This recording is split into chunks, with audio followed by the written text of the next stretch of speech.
Alors. Bon, on y va ? Bah, ouais, plutôt chaud. Allons. Qu'est-ce que c'est ce machin ? C'est un détecteur de conneries. C'est pour ça. Et maintenant, qu'est-ce qu'on fout ? Mais dis-tu nos conneries ? Tu veux que je lui dise d'aller se faire enculer ?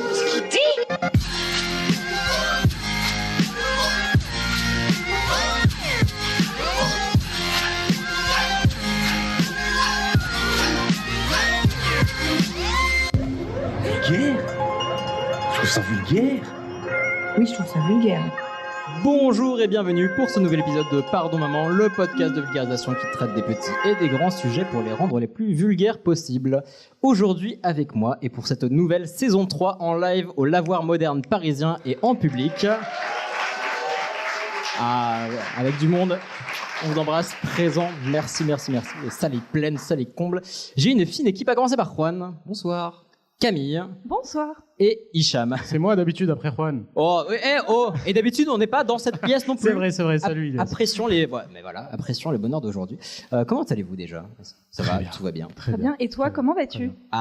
Extrêmement bien, parce que déjà on est dans un endroit chouette, avec des gens chouettes devant nous, enfin j'imagine, parce qu'il fait sombre, mais parions que vous êtes cool. Et en plus on a une magnifique invitée, mais bien sûr une personne talentueuse, une autrice qui a écrit Le Grand Mystère des Règles, qui a écrit, ou en tout cas lancé l'idée, participer à Lettre à l'ado que j'ai été. Dirigé, oui, bah ça va, oui. Qui est le host, speaker, et la voix et le cerveau derrière Mortel, chez Nouvelles Écoutes. Oui, bah je te sauce. Donc vous l'aurez peut-être reconnu, c'est Taous Merakchi qui est avec nous. Bonsoir.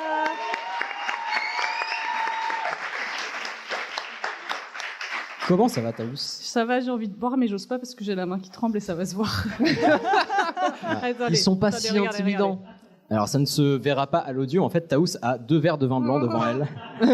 Littéralement. Non, mais on est très, très content de te recevoir. Merci. Ça me fait très plaisir. Sur les conseils de Julie de Nouvelles Écoutes. Donc, on la remercie également. Qui est là en plus. Oui, n'est-ce pas ? Oui, des applaudissements tout le temps. Là. Bravo. Alors, je veux pas dire, mais ils sont quand même vachement plus cool que quand on enregistre chez moi. Parce que vous foutez de la gueule dans mon salon. Okay. Ils sont quand même vachement chouettes. Okay. On a dit merci à Greg aussi ou pas ? Et à Charles ? Ouais, Greg et Charles, oui, on leur fait des bisous. Mais non, mais on a dit que je ferais les bisous à la fin quand on pourrait partir parce que ça va durer très longtemps. Quand le verre de vin sera passé. Non, on est très content de lancer cette nouvelle saison avec vous. C'est un tout petit peu intimidant, mais en tout cas, on est très heureux. Vous verrez, cette saison 3 sera magnifique. On vous en parlera un petit peu à la fin de l'épisode. Mais du coup, est-ce qu'on partirait pas dans le dur en parlant des sujets dont on va parler ? Non. Ah oui. On s'est dit que cette saison on allait changer et on allait commencer par Camille. Oui. Histoire de varier un petit peu. Oui. Alors de quoi tu veux nous parler ? Alors moi je vais vous parler de la guerre d'indépendance américaine et du rôle de la France dans la guerre d'indépendance américaine. Histoire pour changer. Le gros fun dès le départ. D'ailleurs j'en profite s'il y en a qui ont prévu de rentrer en métro. Ouais. Désolé. Un truc que je me disais aussi, n'épuisez pas toute votre capacité d'attention sur le sujet de Camille. Il y a d'autres personnes derrière. Vous avez le droit d'aller faire pipi quand vous voulez aussi. On sait que c'est votre préféré, mais... J'ai 1h45 de droit de parole. Ouais, c'est faux. Après, ce sera Taous pour rester sur le fun. De quoi vas-tu nous parler ? Alors, je veux juste préciser, disclaimer, j'ai pas préparé de sujet. Et j'ai écouté mon premier épisode de Pardon Maman il y a 6 heures. Yes. Et c'était Love at First Sight. Voilà. Direct. Donc je vais parler de la mort et de rites funéraires, mais en mode YOLO total, donc je vais avoir besoin de votre aide et de votre soutien parce que j'ai rien préparé. En gros, quand je fais ça, vous rigolez, d'accord ? Oh, on a un chauffeur de salle, vous le savez pas même. Après, il me semble que ce sera Juan. Après, c'est moi. Je vais vous parler de Shinogu, qui est un mot japonais, et en gros, ça parle des inventions qui pourraient être utiles, mais... Pas trop. C'est la fin de mon...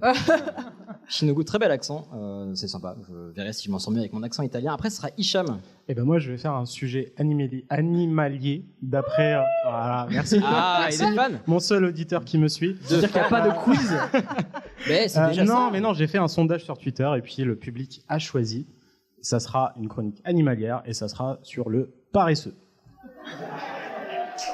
Bien, ça va nous remettre un coup de optimiste. Super. Et personnellement, je finirai avec un sujet dont on va déjà un tout petit peu parler en fin de saison 2. C'est pour faire un clin d'œil au lieu où nous nous trouvons, puisque ce sera la Commedia dell'arte. Ouh, voilà, tellement bien, mon Dieu, magnifique. On va prendre tellement de choses, j'aime tellement l'Italie. Sur ce, est-ce qu'on ne partirait pas sur le sujet de Camille ? Allez, faisons comme ça. Dieu existe. Et il est inévitable. La France nous a toujours montré le chemin de la liberté. L'Amérique je veux la voir et je l'aurai. C'est cool les applaudissements Ouais, pour bah les ouais, jingles. c'est pas mal, hein. Mais venez à chaque fois dans le salon d'Ilias, ce sera vachement C'est ça. Donc oui, je vais vous parler de la guerre d'indépendance américaine. Alors je vais vous poser cette merveilleuse question que je vous pose à chaque fois. C'était quand la guerre d'indépendance américaine? 800. 17e siècle. La C'était guerre d'indépendance. La guerre. Ah, Oh, ouais, mais fallait forcément, mais c'est préciser. encore la guerre. T'as vu comment on noie le poisson ou pas? 18e siècle. Ah, mais 18e siècle. oh, Easy. Alors effectivement, c'est au XVIIIe siècle. Donc à la fin du XVIIIe siècle, c'est pas la folie furieuse en Europe, étant donné que l'Europe est totalement ravagée par la guerre de 7 ans, qui a coûté très très cher sur le plan économique, humain, voilà. Donc la guerre de 7 ans qui, comme son nom l'indique, a duré 7 ans, de 1756 à 1763. Voilà. Donc la France, durant cette guerre de 7 ans, elle est perdante, totalement. Elle est humiliée. Oh bah tu sais. ça me rappelle d'autres guerres, mais bon, passons. Et donc elle est humiliée par le traité de Paris, et elle doit céder toutes ses colonies d'Amérique du Nord aux Anglais qui, eux, sont les vainqueurs. Ça me rappelle aussi d'autres guerres. Mais cool. Donc les Anglais, malgré tout, ils sont quand même très très affaiblis économiquement. Donc pour se refaire un petit peu le porte-monnaie, ils se disent, eh ben on va faire payer la guerre à nos 13 colonies d'Amérique du Nord, plutôt que de faire payer les habitants de la J'aurais fait métropole. pareil. Oui, bah, c'est ce que j'aurais fait également. Donc, qu'est-ce que sont les 13 colonies d'Amérique du Nord à cette époque-là? Eh bien, en fait, c'est 2 500 000 habitants, tout de même. Et c'est toute la côte nord-est des États-Unis d'aujourd'hui. Camille fait des gestes pendant qu'elle parle. Ouais, Des puis gens vont face- écouter cette émission, t'es consciente de ça? C'est vrai. Mais comme d'habitude, je suis très gestuelle. Voilà. Donc en fait, on va imposer des taxes très très fortes sur tous les produits de première nécessité que les colons d'Amérique utilisent.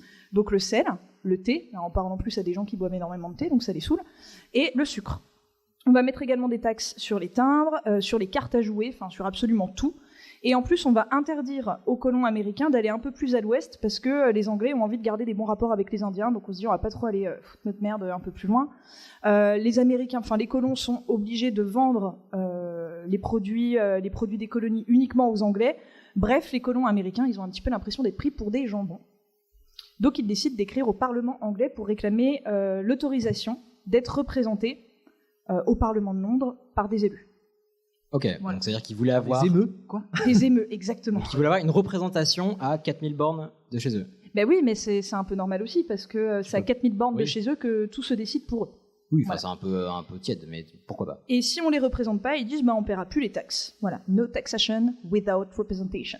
Oh, English accent. Nice. Absolument. Voilà. Donc les Anglais, ils reçoivent cette demande et ils décident de s'en tamponner coquillard avec une babouche et ils répondent par la négative. Qu'est-ce que c'est, quoi? Attends. Ouais, non, mais allons-y. Hein. Je l'ai écrit. Je ne pensais pas écrire cette expression dans toute ma vie. Voilà. Mais c'est parce qu'elle n'existe pas. Bah si, la preuve Bien. en est. Coquillard Donc, voilà. babouche. Voilà. Donc, c'est le début des hostilités. Les colons américains sont très très mécontents qu'on refuse de les représenter. Donc, ils décident de boycotter les produits anglais. Et en 1773, il y a ce qu'on appelle la Boston Tea Party. Et donc, en fait, à cette époque-là, il y avait des cargaisons de thé qui provenaient d'Amérique, qui devaient être envoyées en Europe. Et les colons, pas tous les colons américains, mais une poignée de colons américains se sont dit, bah tiens, si on allait détruire ces cargaisons de thé, donc ils n'ont pas détruit 4 sachets de Earl Grey, hein, ils ont quand même bidouillé 45 tonnes de thé qu'ils ont jeté dans la mer. C'est du fan d'infusion gigantesque. C'est ça, genre. T'as les poissons qui doivent avoir une pêche, un petit accent british qui ressort, tu vois. Quelqu'un a des crackers? J'ai l'impression C'est les meilleures blagues du monde, les J'ai gars. l'impression d'être magique. aux grosses têtes. Eh, ça va, on avait 2 mois de vacances, merde. Oh, la fatigue. Béni chouchou. Béni chouchou. Et donc, du coup, les Anglais sont pas très contents parce que 45 tonnes de thé, ça représente une somme énorme. Et donc, ils décident d'augmenter les taxes vis-à-vis des colons américains pour qu'ils remboursent les pertes. Et en plus de ça, on envoie des troupes à Boston pour calmer les tensions, mais ça va faire que augmenter les tensions. En avril 1775, il y a la première bataille, entre guillemets, ça relève plus d'une embuscade que d'une bataille, de la guerre d'indépendance américaine. Ça se déroule à Lexington. Alors, ne me demandez pas où c'est précisément, mais c'est par là-bas. Aux US. Voilà, sur la côte est. Voilà. Vraiment la précision. Ah, mais comme d'habitude, voilà. Et donc c'est un tout petit truc, hein, allez pas vous imaginer un énorme champ avec des milliers et des milliers de cavaliers qui s'affrontent. C'est Un croc en jambe, un petit coup de 70 hommes du côté américain. Ah yes. Ah bah. 2 Et, classes de CM2. Pourquoi tu connais autant de choses sur les classes de CM2? Et 200 hommes du côté des Anglais. Et les Anglais foutent une petite pâtée aux Américains. T'as la bataille pourrie, quoi. Ah oui, non mais vraiment, c'était Ok. voilà, c'était plus ou moins dans un ruisseau en plus, enfin vraiment voilà. Une sortie La LSS. guerre des boutons, quoi. Ouais, ce que j'ai, Ouais. j'étais sûr que t'avais pas regardé la guerre des boutons. Plus ou moins, ça a inspiré visiblement. Donc c'est une petite défaite, mais les colons américains décident de pas se laisser abattre, et quelques semaines plus tard, eh bien, on va nommer un certain George Washington à la tête de l'armée des colons rebelles, donc qui s'appelle la Continental Army. Donc c'est une armée de 20 000 hommes, ce qui est pas trop mal pour l'époque, mais c'est pas du tout une armée de profession, donc c'est des mecs qui savaient pas trop quoi faire de leur vie, qui ont signé, qui ont dû aller, vas-y banco, et ils se battent avec des armes de chasse, étant donné qu'ils n'ont pas d'armes d'armée. Donc voilà, on va pas aller très très loin. Sachant que si je peux me permettre, les mecs manquaient pas de toupet parce qu'ils ont colonisé un endroit et après ils se sont battus pour le garder, mais face à d'autres personnes.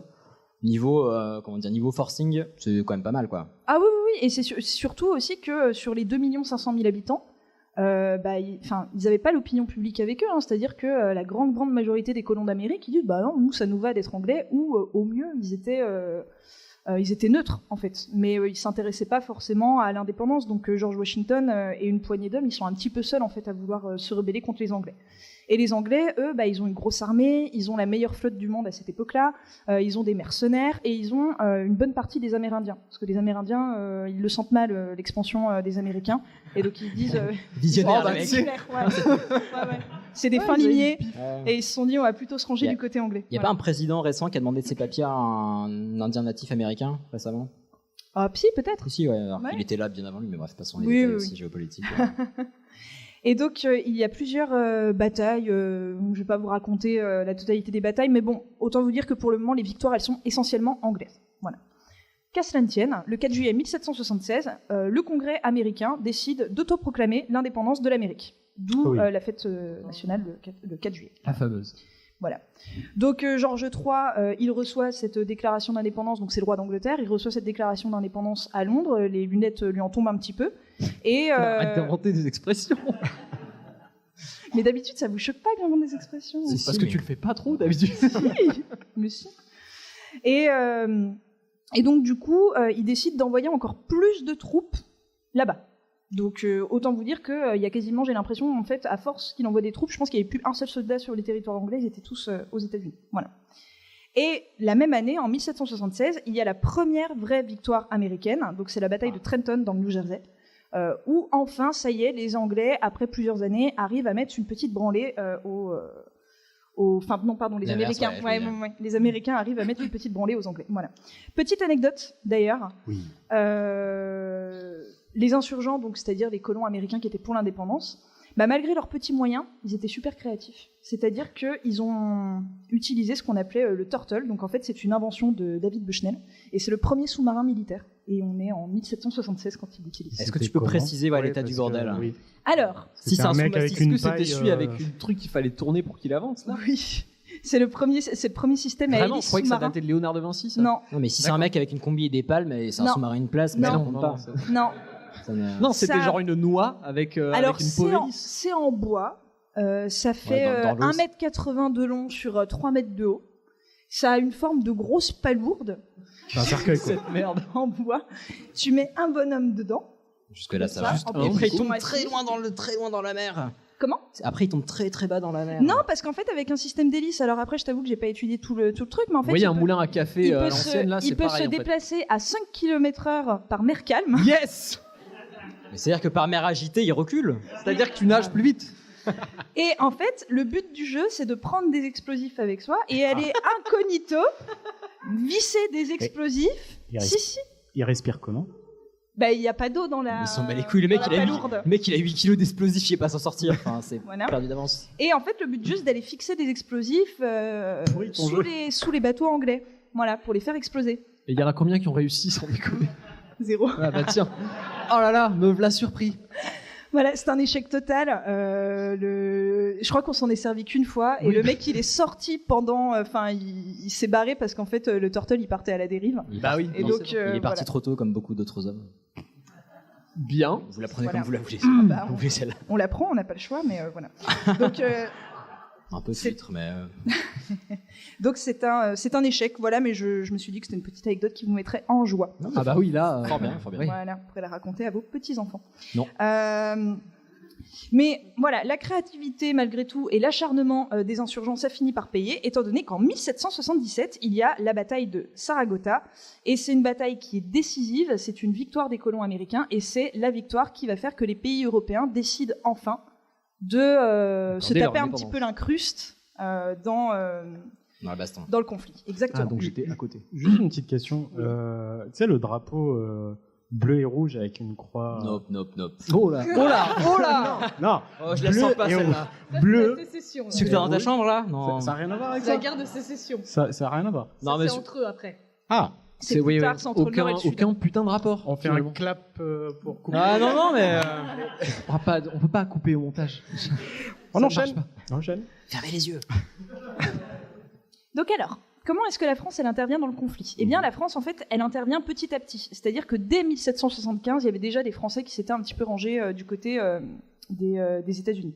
Notamment Beaumarchais, l'écrivain, Ah le oui, type qui a ouais. écrit le mariage de Figaro, entre autres, qui était un petit peu homme à tout faire. Hein. Il a aussi été espion, horloger, professeur de musique. Sérieux Oui. Il est turbo badass Turbo. Mon Dieu. C'est très gênant. Et, Eh, c'est mon salon, d'accord Oh. Non. pardon, chef. Pas aujourd'hui. Et donc, Beaumarchais, en fait, il se prend d'affection pour les colons américains parce qu'en fait, c'est les héritiers de la philosophie des Lumières. Il se dit, voilà, c'est un peuple qui est épris de liberté, d'égalité, etc. Et donc, il se dit, bah tiens, je vais devenir trafiquant d'armes en leur faveur. Voilà, je vais essayer de leur refourguer des armes. Donc, il a aussi été trafiquant d'armes. Un bel humaniste. Oui, voilà. Donc très vite, il va se mettre Vergennes, qui est le ministre des Affaires étrangères, dans la poche. Et donc, en fait, il va faire un trafic d'armes plus ou moins légal et il va réussir à envoyer des armes aux États-Unis. Et en 1777, on a le marquis de Lafayette, dont vous avez déjà entendu parler, dont Oui, j'ai appris la galerie. que le prénom était Gilbert. Je suis profondément choquée. Gilbert Voilà. Lafayette. Oui, il s'appelle Sachez-le. Gilbert Lafayette. Oui, voilà. Enfin, de Lafayette, voilà. Eh bien, notre ami Gilbert, il décide d'apporter son aide aux colons. Donc c'est un jeune soldat français. Il a une vingtaine d'années et il décide en fait d'y aller tout seul avec quelques hommes. Il est connu pour être bien motivé. Ouais, ah bah carrément, le type il traverse l'Atlantique, donc ça déjà c'est une preuve de, enfin avec les conditions de l'époque, donc moi je trouve que c'est une belle preuve de motivation. Et donc il va sur place. Il va rencontrer George Washington, il se lie d'amitié avec lui et il arrive à motiver le Congrès d'Amérique pour qu'ils envoient des émissaires en France pour motiver Louis XVI à participer à la guerre d'indépendance américaine. Et donc on va envoyer en France Benjamin Franklin, qui à la base n'aimait pas trop la France, mais là du coup je pense qu'il a fait un petit effort. Hein. Et Pourquoi est-ce qu'il n'aimait pas la France? pour plein de raisons, parce que déjà à la base pendant la guerre de 7 ans, il était du côté des Anglais. Comme George Washington d'ailleurs et comme tout le monde, mais là ils étaient bien contents d'être copains avec la France du coup. Et donc Benjamin Franklin il est très respecté en France parce que c'est Ah, tes souhaits. Ouais. Benjamin Franklin il est très apprécié par les Français parce que c'est un grand savant, c'est un héritier des Lumières, c'est un philosophe, enfin voilà, on l'aime beaucoup. Et il va facilement réussir à convaincre Louis XVI qui déjà était plutôt chaud pour l'idée d'aider les États-Unis. Et pourquoi la France elle décide d'aider officiellement les États-Unis? Parce que d'une part, voilà, on est dans cette période de philosophie des Lumières, que c'est beau d'aider un peuple qui veut la liberté, et aussi pour mettre une belle branlée aux Anglais. Yes. Un peu comme au Voilà. rugby aujourd'hui. quoi. Et de prendre Non. la revanche. Non. 44-8. On en parlera Non, non, après. non. On en parlera après. Donc Louis XVI, il envoie des hommes, des armes, et surtout une flotte. Voilà.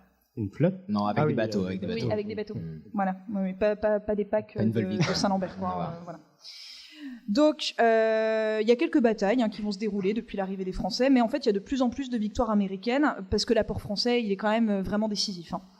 Il y a d'autres États qui vont suivre, c'est-à-dire qu'il y a d'autres États qui vont se ranger du côté des Américains. Il y a l'Espagne, il y a des Prussiens, il y a les Pays-Bas. Enfin voilà, les Français, on est les premiers à vouloir soutenir les États-Unis, mais ensuite, les années qui suivent, il y en a d'autres qui viennent.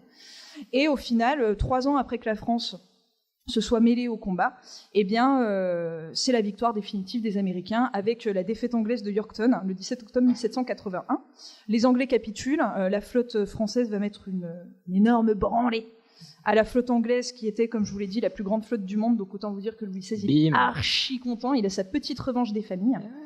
Et après 2 années de négociations, eh bien, on signe le traité de Versailles le 3 septembre 1783 à Versailles. Voilà. Un qui suit. C'est une gommette. Voilà. C'est un peu facile. Hein. Voilà.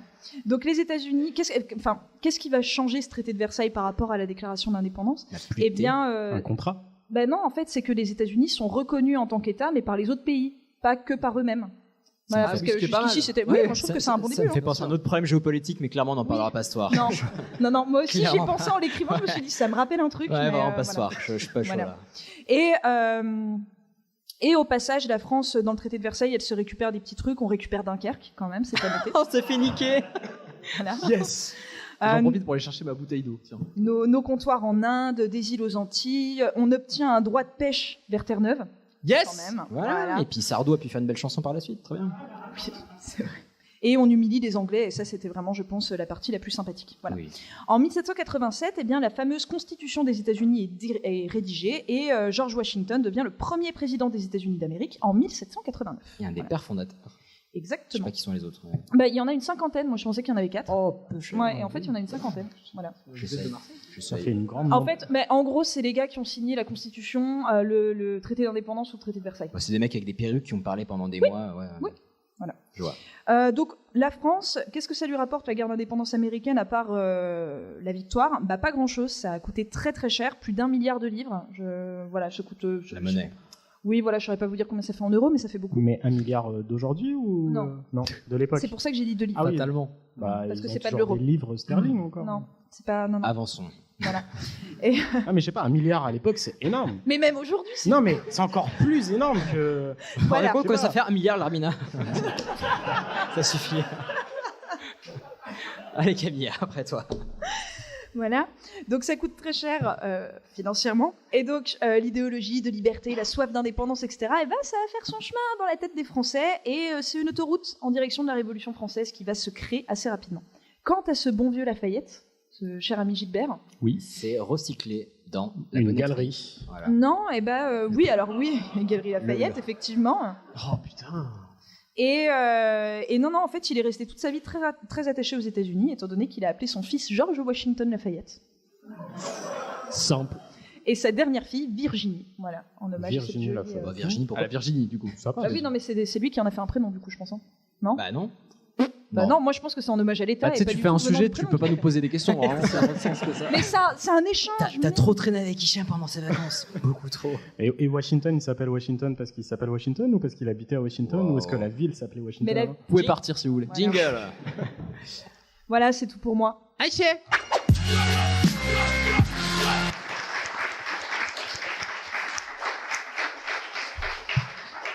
Magnifique de précision, de concision. À partir de maintenant, nous enregistrerons tous les épisodes ici. Ah mais carrément. Cet Je épisode me a sens fait- moins seul quand je fais des blagues Ce pourries. sujet en a fait moins de 35 minutes. Mais d'autant j'ai pas plus. fait de blague pourrie. Non, C'est toi mais qui moi- les as toutes faites. Bah justement. Ah oui. Non, mais très très chouette. Je sais pas quoi dire de plus à chaque fois parce qu'il y a que moi qui commande. donc N'hésitez Oui, pas à dire. bah sur les non, réseaux mais sociaux. on va pas C'était changer. très hein. intéressant. Au passage, on remercie notre photographe qui est là. Ouh. Oui, Ouais. il s'appelle Sébastien, il est très gentil. Et merci à la régie où il y a personne en ce moment. Vous pouvez regarder, il y a personne. Voilà. On va enchaîner sur Taos. On t'a fait un petit jingle. C'est vrai. Ne reconnais-tu pas la mort quand tu la vois, vieil homme? La mort n'est qu'un autre chemin qu'il nous faut tous prendre. C'était Impro. Gandalf. Je vois pas ce qui vous a inspiré. C'est Hicham qui les fait. De merde avec C'est lui, hein. qui, Cham Je crois qu'il y avait marqué mort dedans. Oui, écoute, j'ai tapé mort. Il y a eu 2 trucs. Bah, en fait, comme tu avais vachement préparé ton C'est ça. sujet, il a tout lu et Exactement. il a analysé le. D'abord, je vais parler de comment je suis arrivée là. J'ai reçu donc un DM d'Ilias qui m'a dit est-ce que tu veux participer, tu peux parler de ce que tu veux. Le podcast s'appelle Pardon Maman. Donc moi je me suis dit ok Non. c'est un podcast où en gros on raconte des trucs qu'on raconterait pas devant nos parents. Donc je me suis dit Alors très clairement, mais ma mère écoute. bah, allez vas-y on va parler je sais pas moi des rapports hommes-femmes, de la drague. Après j'ai compris ce que c'était vraiment. Je me suis dit, La drague ou les rapports hommes-femmes j'aurais jamais dit non toi podcast à la con. J'aurais jamais dû dire oui. Mais sauf que j'avais déjà dit oui et ça avait déjà été annoncé, et donc j'ai pas Ça pu nous fait reculer. tellement plaisir. Là, Donc là, je suis un peu là sous la contrainte. Oui. J'ai pas du tout envie d'être ici. Non, c'est pas vrai. Je suis vraiment sincèrement très contente et très honorée d'être là pour de vrai. Hein. Voilà. Donc la raison pour laquelle je voulais parler de la mort, c'est parce que j'anime en ce moment un podcast chez Nouvelles Écoutes qui s'intitule Mortel, Écoutez-le, Voilà. c'est très très bien. Très badant. qui a pour vocation de réconcilier les gens avec la mortalité, la leur et celle des autres, et d'aborder tout ce qui entoure la mort, donc les funérailles, ce qu'on fait du corps une fois qu'il est mort, le deuil, des trucs très très cool. Et du coup, je me suis dit, quand il m'a dit, parle de ce que tu veux, mon actu en ce moment, C'est. C'est mon portefeuille qui Jamais tombe. tu refais ça. Tranquille. Fais gaffe. mon actu en ce moment, c'est la mort, donc je vais parler de la mort, mais je pensais que c'était vraiment genre un truc de dialogue, où en fait, Mais tu peux. on va parler ensemble de la mort, On pas peut, que je vais oui, faire une c'est- dissertation oui, de 20 Ah, minutes mais sur non, la mort, genre une TED non. Talk. Oui, mais parce que t'as écouté qu'un épisode. Hicham t'a déjà parlé des chaussettes, des papillons. Enfin, c'est pas une blague, c'est vrai, c'est du vrai de vrai. Oui, mais il avait documenté, il avait un texte. Mais parce que je suis nul en impro. Moi aussi. donc voilà. tard, tu es Du là. Oh. coup, par la force des choses, je me suis dit, ok, il va falloir que je trouve un angle à un moment. Et mon angle, c'était les rites funéraires Mhm. en France. Ok. Malheureusement, j'ai pas travaillé mon sujet, donc j'ai pas assez de recherche pour vous faire un quart d'heure sur l'histoire des rites funéraires en France. Tout ce que je sais, c'est qu'aujourd'hui, les rites funéraires en France, il y en a pratiquement plus. Les enterrements, c'est de la merde, globalement. Bah, par hygiène. Voilà, on se fait chier. À la limite, t'as le droit de mettre une ou deux chansons pendant la veillée, super. Parfois, tu vois un cadavre, mais t'as pas le droit de donner ton opinion aussi si tu le vois ou pas. Ça, c'est chiant, parce que c'est un truc qu'on devrait pas imposer aux gens, Mhm. mais qui devrait être un choix réfléchi et non pas un choix et non pas une obligation de tradition. Ça, Ah. c'est mon opinion. Mais justement, c'est décidé par qui ça? Par la famille. Ah oui, mais après, c'est la famille qui. Ouais, mais justement, s'il y a des gens dans la famille qui disent, en fait, moi, voir le corps défunt de mon proche, ça va plus me traumatiser qu'aider dans mon deuil, ça fait chier Oui, si je on suis te assez l'impose. d'accord. Et J'ai- inversement, si on t'empêche de voir le corps alors Ouais. que ça peut t'aider dans ton deuil, enfin voilà. Donc, il y a beaucoup de gens qui militent en ce moment, notamment aux États-Unis, pour une mort plus éthique et un dialogue plus ouvert sur la mort et les rites funéraires. Notamment une autrice qui s'appelle Caitlin Doughty, qui avait une chaîne YouTube qui s'intitule Ask a Mortician et qui a écrit 2 bouquins. Le premier étant Smoke Gets in Your Eyes, où elle raconte comment elle a travaillé dans une maison funéraire. Il n'y a pas d'équivalent en France, ça n'existe pas. Non, mais c'est le mot. Parce que c'est les Ouais, morgues, c'est pas c'est une- les 6 hôpitaux Feet qui font Under. ça. Voilà, exactement, 6 Feet Under, ou The Haunting of Hill House récemment. Ouh, j'ai adoré cette série. Voilà. Elle a aujourd'hui un podcast qui s'intitule Death in the Afternoon avec 2 autres nanas où, en gros, elle dédramatise la mort, pas du tout de la même façon que Mortel. C'est-à-dire que Mortel, c'est juste moi qui vais à la rencontre de spécialistes selon le thème de l'épisode avec mon monologue intérieur pour meubler tout ça. Elle, c'est vraiment chacune, un peu comme vous, chacune fait une chronique Mhm. pendant le podcast avec une anecdote sur une mort un peu insolite. Et en gros, leur but, donc, c'est de dédramatiser la mort et de permettre d'avoir plus d'options dans la mort. Aux États-Unis, il y en a déjà plus qu'en France. En France, on en a très peu. On peut se faire incinérer ou enterrer. C'est-à-dire qu'on n'a pas le droit de garder les cendres, il me semble. On n'a pas le droit de Ce garder que les j'ai cendres. appris dans ton podcast. Voilà. Et techniquement, on peut récupérer les cendres, mais on a 1 an pour en disposer. Après, c'est pas giga bien réglementé, donc il y a personne qui va venir vérifier. Il y a pas un inspecteur qui vient toquer à la porte au bout de 365 jours pour vérifier que si tu as une urne sur ta cheminée. Mais normalement, on n'est pas censé les garder. Et c'est assez réglementé aussi dans la dispersion des cendres. On peut pas les foutre n'importe où. On peut pas se faire enterrer sans cercueil. On Ouais. peut pas se faire incinérer sans cercueil. Ça, Bah, c'est fuck. Ça, Voilà. c'est si Ouais. con. Oui. Voilà. Faudrait une petite enveloppe en bois, histoire de. Une petite enveloppe en craft, Qui coûte je sais pas. 3000 balles, yes. Et tu peux pas non plus mettre des objets avec la personne que tu veux faire incinérer, Sérieux des trucs Si. cons. Ah, si. Franchement, malheureusement, je me suis Ça dépend rendue à des une objets, incinération il y a pas très très longtemps, et on a voulu mettre des livres avec la personne, et on nous a dit ah non, c'est mort. Ah, Ça moi, je risque suis de mettre- prendre feu. Camille. Camille, non. Ah non. Moi, j'ai pu mettre des photos. Peu de respect. Donc je pense qu'il doit y avoir il doit y avoir des niveaux de ce que tu as le droit de mettre. Donc moi, je trouve ça super dommage, alors qu'il y a beaucoup de choses qui sont réfléchies, il y a beaucoup d'innovations qui se font, qui se proposent, mais qui ne peuvent pas passer en vigueur à cause des lois et à cause de toutes les questions hygiéniques et éthiques. Notamment, tu peux pas enterrer quelqu'un dans ton jardin. Ah bah c'est con. Ah bah tu sais tu rajoutes maintenant mais tu rachètes une baraque, tu veux planter un cerisier, tu retrouves un macabé. Voilà, Enfin, non, c'est un enfin, peu voilà pour ça, notamment aussi parce que ça empêche le deuil des personnes qui n'habitent pas sur la propriété. C'est-à-dire, si tu veux te C'est vrai, recueillir faut sur que la tu puisses tombe te de quelqu'un, recueillir, bah ça fout un peu les boules de pas pouvoir. Et parce qu'il y a des nappes phréatiques dans le sol. Aussi. Ah. Voilà, filer la gerbe. donc, petite contamination à base de cadavres. Sympa. Ils sont pas comestibles les dernières nouvelles. Oh, Oh, tu sais. Ouais. oh. Mais est-ce qu'il y a des rites on va dire un peu innovants qui pourraient être hygiéniquement compatibles on va dire. Alors il y a des choses qui ont été réfléchies et que moi je trouve trop cool, notamment l'urne biodégradable Ah, que tu peux planter dans la terre avec des graines Trop et cool. du coup tu deviens un putain d'arbre. Ouais, Trop ça, cool. c'est Et ça, je trouve ça trop bien. Et moi, je veux devenir un platane, quoi.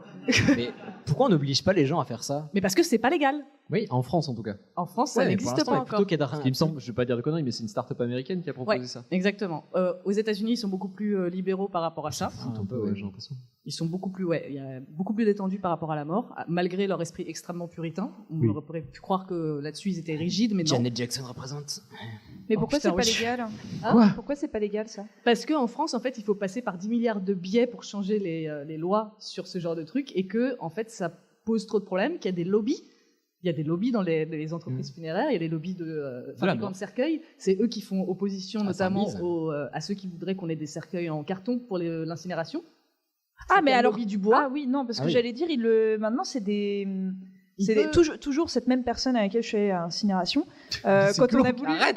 quand on a voulu récupérer la personne, on nous a dit bah maintenant il n'y a plus d'urne, ça n'existe plus. Et en fait maintenant c'est dans des boîtes en carton bio. Non mais à la place Et, du cercueil il y a 3000 balles. biodégradable. À la place du cercueil il y a 3000 balles, tu prends un sac de couchage Quechua à 20 balles et c'est réglé quoi. Enfin, Mais à l'instant, sûr que ça marche. Et sachant que tu peux pas récupérer l'urne, si t'es en France, ça sert à rien de foutre dans une urne du coup. Enfin, tu peux pas la conserver, autant que ce soit Bah, dans un Tu Si, peux, parce tu que peux quand eux- c'est eux mis te dans la un conservent. columbarium. Ok. Alors qu'est-ce qu'un Un columbarium? columbarium, c'est l'équivalent d'un cimetière pour les urnes. Intéressant. Un Au peu lieu comme de les mettre des têtes dans Futurama. Yes, exactement. Très bonne référence.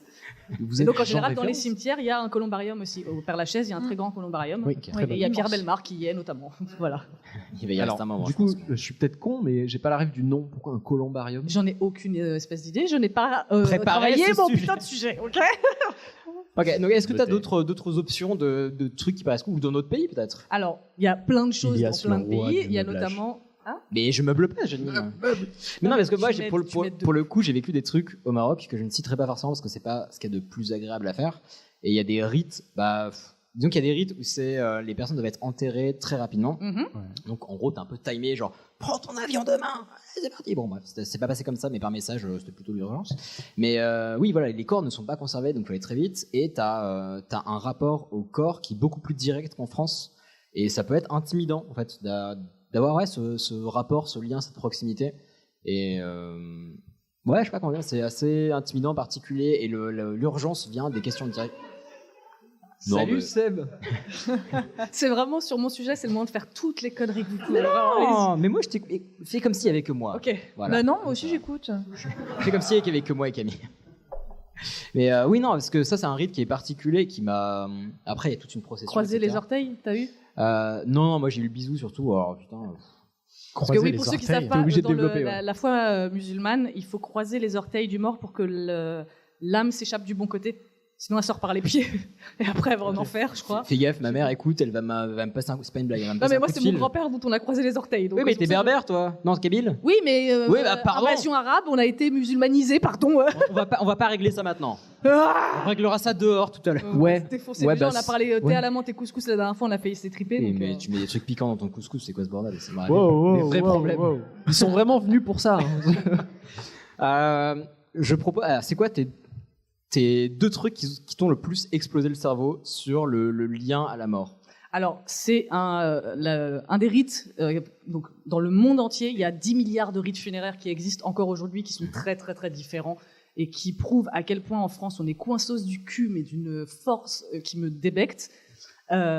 Après, sans passer dans. Enfin, ça veut pas dire que je veux qu'on passe à cet extrême-là, mais pour passer dans un extrême inverse, au Tibet, il y a ce qu'on appelle l'enterrement céleste. Et quand j'ai appris l'existence de ce truc-là, j'ai vraiment une partie de moi qui s'est dit ouais, je veux trop faire ça. En fait, on laisse le corps à l'air libre pour qu'il soit mangé par les vautours, qu'il soit picoré par les animaux de la nature, pour qu'il revienne, en fait, qu'il rejoigne le cycle naturel et que les charognards emmènent eux-mêmes l'enveloppe corporelle au ciel et que on perpétue ce cycle qui fait que tu reviens à la terre, en fait, tu reviens à ce que tu étais à la base. Et je trouve ça vachement... je vais faire un anglicisme parce que je connais pas le mot français. Badass. Humbling. Ça calme. Ouais, ça calme. C'est nul en français. Ça calme. Et en fait, je trouve ça vachement beau de se dire, en fait, on n'est que ça. Pourquoi on irait prétendre des trucs et se faire des pyramides et des mausolées qui prennent de la place et qui coûtent cher et qui font chier, alors que tes arrière petits-enfants, ils vont continuer à payer, qu'ils ne connaissaient même pas, alors que tu peux nourrir des vautours. Les vautours, c'est trop mignon en plus, c'est chauve. Tu penses pas qu'on a... Oui, mais The Rock aussi, il est chauve. Bim, référence. Je pense pas Il est que très déjà... mignon, The Rock. Quoi? À Paris, déjà, on a des problèmes avec les pigeons si on a en plus des vautours. C'est exactement ce que je me disais. À Paris, ce sera un justement, bon les bordel. vautours, à mon avis, ils vont défoncer les pigeons et à Paris, ça aura plus de gueule avec des vautours et des corneilles. Après, fatalement, si tu veux un enterrement céleste, tu vas juste crever dans la forêt quelque part et c'est ce qui va se passer si personne ne te trouve. Mais en général, tu prévois. Appelle-moi si t'as un programmes pas problème, ta hein, j'ai la solution. Du coup, deuxième rite qui t'a mind blown. Parce que là, on part sur les volatiles et. Non, en fait, c'est ce fameux truc de l'urne biologique qui devient un arbre. Je trouve ça extrêmement poétique et super. J'ai un ego extrêmement surdimensionné. Et du coup, moi, ça me va de me dire que je vais rester pendant des centaines d'années et que je vais devenir un trop cool. arbre. Et après, des petites allumettes. Elle t'a tellement fait un regard noir que il y je a me du suis matos sur la senti table, mal. Daous. Calme-toi. Elle m'a jeté un. Non. Calme-toi. Si c'est pas moi qui paye. Non, mais tu peux devenir un livre. Ou une chaise Ikea. T'as vu, ça marche pas mieux. Hein. Non, mais alors, je suis entièrement d'accord. Effectivement, je trouve ça super con de pas le faire. Mais alors, question bête aussi. Désolé si t'as pas préparé le sujet. Yes, vas-y. Mais, est-ce que le corps a un vrai intérêt dans ce mécanisme? Genre, est-ce que tes cendres servent vraiment à faire pousser le truc? Ou si juste on a foutu 4 graines? Non, c'est juste tu mélanges en fait à de la terre et des graines. Et pourquoi on dégage pas le corps mais juste des graines? C'est ce qui s'appelle mais du coup, plantain. c'est une forêt, hein. C'est juste un arbre Ouais, normal. non, Il y a mais pas c'était de- ma question. Très bien, À très ce bien. moment-là, mon citronnier, c'est ma grand-mère, quoi. Ce serait Faut cool. qu'il y ait quand même un peu de moi dedans. Titre. Donc oui, tout ça pour dire qu'en gros, je trouve que en France, on est coincé du cul sur les rites funéraires, on est coincé du cul sur le sujet de la mort de manière générale, et je trouve ça super triste parce que la preuve en est, les auditeurs de Mortel m'envoient des messages pratiquement tous les jours. Là, c'est le moment où je me lance des fleurs parce que je suis vraiment de nervosité, donc il faut que Ouais, j'allais te le dire, c'est insupportable. C'est dur, hein. Gardez-moi Mais les je te jure, gens du depuis tout corps. à l'heure, je suis limite en train de sentir mon vin pour oublier que je pue. Et en fait, je reçois régulièrement des messages de gens qui me disent « Je ne me rendais pas compte à quel point j'avais besoin qu'on en parle avant d'avoir entendu le podcast. Et moi-même, avant de me retrouver à faire ce podcast, j'ai toujours adoré parler de la mort, mais je me rendais pas compte à quel point c'était pas juste un truc de j'aime bien parler de la mort parce que je m'habille tout en noir et j'écoute du métal. Non, c'est vraiment, il y a un vrai intérêt et il y a une vraie valeur en termes de développement personnel, en termes de rapport à sa propre vie, en termes de rapport à sa philosophie, à sa place dans le monde, dans la société. Et je pense qu'il ne faut pas oublier d'en parler parce que ça fait super peur et on en est tous conscients. Ok, c'est cool, mais en même temps, on va tous y passer. Donc, à quoi ça sert de se battre contre un truc contre lequel on ne peut rien de toute façon? Vous pouvez toujours essayer, ça ne marchera pas. Et surtout qu'on on va tous y passer, mais voilà. Non, mais surtout des deux côtés en plus. Exactement. Du côté de la personne qui va crever, ça vous fait aucun doute, ça va arriver. Enfin, Voilà. c'est pas une nouvelle si quelqu'un. Et on va vivre le deuil aussi. Voilà, vivre le deuil là, et ouais. surtout ça me paraît encore plus important, c'est que ça a brisé des personnes et c'est d'autant plus important de libérer la parole là-dessus C'est parce ça. que autant bien réagir, s'entourer, etc. Et dans ce cas-là, le tabou est dramatique parce Bah, que c'est deux personnes qui souffrent chacune dans leur coin, ça fait deux dépressifs. Bah ouais. Deux personnes qui souffrent ensemble, ça fait deux personnes qui soutiennent. Donc, Ça fait deux dépressifs qui se soutiennent. allez. C'est Mais pas. c'est ce que disait le psychologue Christophe Fauré qu'on a interviewé dans l'épisode 4, qui disait qu'il n'y a aucun endroit, aucun moment en France où on apprend le deuil, où il y a quoi que ce soit qui est abordé à propos du deuil pour préparer au deuil, ça n'existe pas. Et aujourd'hui, il y a un truc qui s'appelle Mortel, coucou. Et c'est une première étape, mais je pense que c'est une étape minuscule qui n'est que le premier pas vers, je l'espère, une meilleure vision de la mort et de la mortalité et du deuil. Et voilà. Et Memento Mori. Souvenez-vous que vous allez tous crever.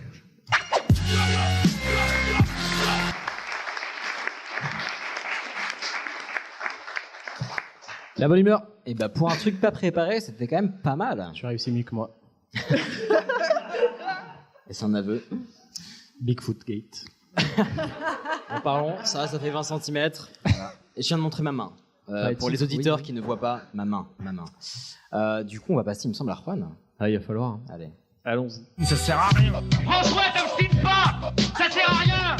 On est pas mal, Pierre, hein. C'est quand même très pratique. Je vois pas que vous en ayez besoin. C'est vrai que c'est joli. Oui, mais ça sert à rien. Oh, qui c'est qui a coupé là? Zwinkels, pour ceux qui ont la rêve. Exactement, j'allais dire. L'humanité. De tout temps, ça les démarre hommes. pas comme ça. Une intro de dissert de Non. 4e. De tout temps, les hommes. De tout temps, les hommes. Non, on en fait tous partie, on est tous dans le bateau de l'humanité. Et malgré toutes les saloperies que l'humanité a pu commettre, on a aussi créé des jolies choses. Donc au début, on a tâtonné, on a créé des premiers outils. Peut-être des exemples. Des cuillères. C'était pas le premier, mais ouais. Bah, tu Admettons. demandes des exemples, pas des réponses. Oui, bon. Les silex, là, non? Oui, voilà. Une pierre, c'est bien Voilà. déjà. Ils l'ont pas Non. inventé. Et puis on est. Ah non, ils l'ont. Oui, mais ils ont inventé. Ils y ont trouvé une utilité. Et ensuite, on a fait des villes, des bateaux. On a dompté le rêve d'Icare. On a pris notre envol. Hein Le mec, il s'est pété la gueule après avoir. Oui, celui-là même. On est même allé dans l'espace. Mais surtout, l'invention la plus importante qu'on a eue, c'est celle-ci. Fucking smartphone. Qu'est-ce que c'est? Bon, alors, il sort une boîte avec un truc dedans. Mais c'est énorme, mon dieu. Mais quelle taille. Putain, mais Oh, c'est putain. Ah, en fait, perche ouais, à c'est selfie. c'est une perche à selfie, mais le côté télescopique m'a fait peur sur le coup. Je me suis un peu écarté. Titre. Merci. On y reviendra. J'ai fait tomber la boîte. Ça Donc, arrive. je vous parle de tout ça parce que au milieu de superbes inventions qui ont permis aux hommes d'avancer, il y a eu pas mal d'inventions à la con, dont Perche à celle-ci. selfie. C'est pourtant- super bien la perche à selfie, pardon. hein. Ah ouais, pas mal. Ça y est, j'ai bu assez de vin pour pouvoir intervenir. Du coup, je t'agresse. Voilà. Je vais partir. Je termine mon verre, je te mets une patate. Très bien. Octogone. Mais on a aussi eu des inventions qui ont par exemple permis d'atténuer un handicap, ce qui n'est pas le cas d'une perche à selfie. Si t'as un tout petit bras. Genre comme les T-Rex. Je peux démissionner Voilà. ou pas? Voilà. Bon. Alors, tu disais, mais des on a eu des inventions qui auraient pu être utiles, mais C'est raté. Ça s'est joué à peu. ça s'est joué à pas grand-chose. Genre Mastodon. Non, tout simplement parce qu'une invention peut avoir un design qui fait qu'elle ne sera jamais utilisée par personne parce que la honte, tout simplement, Est-ce ou que tu as parce un que exemple oui, bon, on va y venir, t'inquiète. J'en ai Oui, il plus peut y de- avoir un downside aussi. On utilise pour une raison qui nous arrange, et puis il y a derrière un backside qu'on se prend dans le nez. Et ces inventions, on les catégorise par un nom japonais, le Chindogu. Est-ce que quelqu'un a déjà T'écris entendu ça parler comment de ça? Comment j'écris ça? J'écris ça C-H-I-N-D-O-G-U. Non, mais sinon vous chercherez. Voilà, démerdez-vous. Faisons comme ça. À l'oral. Alors, ça se découpe en deux mots. On a Chin, qui signifie curieux ou étrange, ou menton en anglais, mais Oui, ça n'a aucun c'est rapport. Et Dogu, qui signifie outil ou appareil. Donc, appareil curieux ou appareil Étrange. étrange. Ce terme, en bonne partie, regroupe des inventions qui ont été créées par un monsieur qui s'appelle Kenji Kawakami. Oui, je lis parce que j'ai pas le nom, forcément. Et il les définit comme des inventions pas inutiles. Tu m'as perdu là. Petit contresens. Qui Ouais, sont ça marche utiles, pas mieux quoi. en anglais, c'est unuseless. Ah oui. Qui sont utiles, quoi. Non, mais si c'était aussi simple, je ferais pas un sujet dessus, figure-toi. Vas-y, Non, éclaire-nous. c'est pas inutile. Parce qu'en effet, ces inventions, elles pourraient toutes avoir une utilité, mais concrètement, Ça pêche. si elles commencent à être utilisées par un grand nombre de personnes, elles perdent leur statut de Chinogu. C'est compliqué, c'est normal. Ouais. Imaginons ceci. Pour les auditeurs auditrices, Ça- perche à selfie. Perche à selfie, ça part d'une idée intelligente. Mais pendant des années, ça n'a pas été utilisé. Pourquoi? Parce qu'on l'utilise aujourd'hui avec des smartphones. Ça fait sens, on peut les déclencher à distance. À l'époque, avec un appareil photo, on faisait « Attends, comment j'appuie sur le bouton du coup ?» T'appuies, tu cours. Et ça, c'est un retardateur, mais ça n'a aucun Oui. rapport. Du coup, c'était catégorisé comme un Chindogu. Une invention qui pourrait être utile, mais... Pardon, pas- mais il y a mais- toujours eu un retardateur. Oui, mais Tu mettais le retardateur et ça Non, marche. oui, mais t'avais pas besoin d'une perche, du coup, Oui. tu pouvais le poser quelque part. En tout cas, il est important de noter qu'elles pourraient être utilisées, mais qu'elles ne sont pas pour de diverses raisons. Ok. La honte, principalement. Le Chindogu, pour résumer, c'est la découverte d'une solution compliquée ou inhabituelle à un problème qui n'était finalement peut-être pas si problématique. On en parlait, Hicham, quelques exemples. Par exemple, le chapeau PQ. Essayez de visualiser. Ah, ben oui. Oui. Je l'ai vu. Ah, pour quand vous êtes malade, Oui. quand vous avez un rhume, Ouais. distributeur de PQ. Pour se moucher, Alors, pas pour autre chose, calmez-vous. C'est tout de logique, suite. enfin, ça paraît très utile. Mais est-ce que, concrètement, il s'agit d'un casque de chantier, visualisé, avec deux tiges, un rouleau, du PQ, ça glisse vers l'avant. Il mime en même temps, ça a l'air. Ça fait sens. Non, c'est génial en soi, c'est une idée formidable, mais Non, personne non, jamais ne va utiliser Tu sais, cette t'as chose. une poche avec Ouais. des mouchoirs. Ouais. Donc c'est Ça une marche invention aussi. qui est pas inutile, mais... Qui est- mais- Attends, Voilà. t'étais sérieux quand tu disais que c'est une invention géniale? Ah bah un petit peu quand même. Non, s'il y a que moi, bon, tant pis. J'en ai une autre, ça tombe bien. Allez. Ouais. Histoire de passer à autre chose. Le téléphone Alter. Vous voyez du sens ou pas? Alter. Alter. Du genre. C'est-à-dire que ça t'oblige à te faire ton workout pendant que tu Ça va sers de ton téléphone. Alors, point positif, du coup, plus souvent t'appelles maman, plus vite t'es musclé. Oui. Très bien. J'ai envie de Par prendre contre, un si autre t'es en exemple. attente avec la CAF, Mais non. voilà, tu vas être musclé très vite, mais tu vas avoir mal. On a aussi les chaussons pelle-balayette. Alors, c'est celui que j'ai eu le plus de facilité à imaginer. C'est-à-dire que, invention géniale. Ouais. Passer la pelle et la balayette, on se baisse par terre, c'est relou, on doit passer la pelle et la balayette. Là, on a une pelle sur un pied, une balayette sur l'autre. Génial. Putain. Et là, comment tu vides ta Et là- pelle dans la poubelle Mais tu derrière fais, mais non, mais tu fais Fred Astaire dans ton salon, mec, c'est propre en 5 minutes, quoi. Non, mais il suffit juste de danser la tectonique en fait. La tectonique. C'était pas le truc que avec les bras. C'était Mais plus il y les a bras des que jambes les aussi. jambes. hein. Mais ils font ça avec les jambes. On retiendra Ça qu'il a connaît utilisé bien le mot en tectonique tectonique. en 2019, et ça, c'est formidable. On parlera de licenciement à la fin de l'épisode. hein. Enchaînons avec le passage piéton portatif. Non. Ça, c'est illégal. Ouais. Et dangereux. N'est-ce pas Alors, Ça le s'appelle point de la peinture, positif c'est serait un peu de qu'on pourrait peinture et un traverser pinceau, partout. quoi. J'avoue, tu le mets sur le périph'. Et Oui. Ouais, est-ce que t'as cru qu'on était dans l'alinéa où tu fais des trucs? Si vous avez regardé Arte quand Oui, ceux Pas qui ont obligé de regardé Arte l'accuser. plus jeune. J'ai rien inventé, moi. Je ne suis pas responsable. Enfin, dans l'idée, ouais, mais non. Non. C'est pas légal. Et le transporter, le machin, c'est un rouleau qui doit traverser une route. C'est-à-dire que ça fait un volume comme as. Oui, les étudiants en archi dans le métro avec leur rouleau, là. Bah, tu Ouais. multiplies ça par 3. Ça fait un trépied, en fait, en gros. Donc c'est très pratique de se trimballer ça toute la journée. On a aussi le sac à dos étendoir pour sécher son linge quand on fait du vélo. Il y a un truc, et puis ça fait un côté super-héros de ouf. Genre... oui. Bah, Il faut pas qu'il pleuve quoi. je vais dans ton sens. Déjà, j'avais même pas pensé, tu vois. Malin le mec. Non, mais sinon, ton linge, tu l'étends chez toi. Enfin, je sais pas. c'est Aussi. techniquement, Mais si il t'as devrait- pas de chez toi, monsieur. Ouais. Alors. Mais qu'est-ce que tu fais avec un vélo Bref, le Shindogu, ça a l'air d'avoir une définition très large, mais pas du tout. C'est une espèce de secte, finalement, qui a des règles très précises. C'est-à-dire que pour qu'une invention soit un Shindogu, il y a 10 commandements que je vais me Non. régaler à vous lire, Ah. évidemment. J'espère que vous avez une heure et demie. Une convoite. Un Shindogu, ça ne s'utilise pas. Donc il est impératif qu'un Shindogu soit d'un point de vue pratique dans le spectre de l'inutile. Si c'est toujours pas clair, c'est toujours normal. Si C'est-à-dire vous que inventez un truc qui s'avère pratique, il n'est pas éligible en tant que Shindogu. Ça veut dire que tu Donc, peux il faut- l'avoir, mais en gros, il faut que ça reste chez toi dans Ça ton reste chez toi, tiroir à c'est-à-dire que conneries, si jamais tu t'en sers, bah, va le faire breveter et gagner de l'argent. Qui a reçu des Shindogu à Noël? Camille a levé la main. Mais ce n'est pas si simple parce qu'il y a 9 autres règles. Allez. Allez. Un Shindogu, ça se fabrique, donc il doit exister. On doit le fabriquer physiquement. C'est-à-dire que si on a une idée, Ok. ça peut pas être reconnu comme un Shindogu. On peut pas dire tiens, Ah, c'est ça, on faisait faut ça. que ça Non, soit il faut l'avoir fabriqué, palpable. là. Ok. que ce soit qu'on Hmm. puisse le toucher. Ok.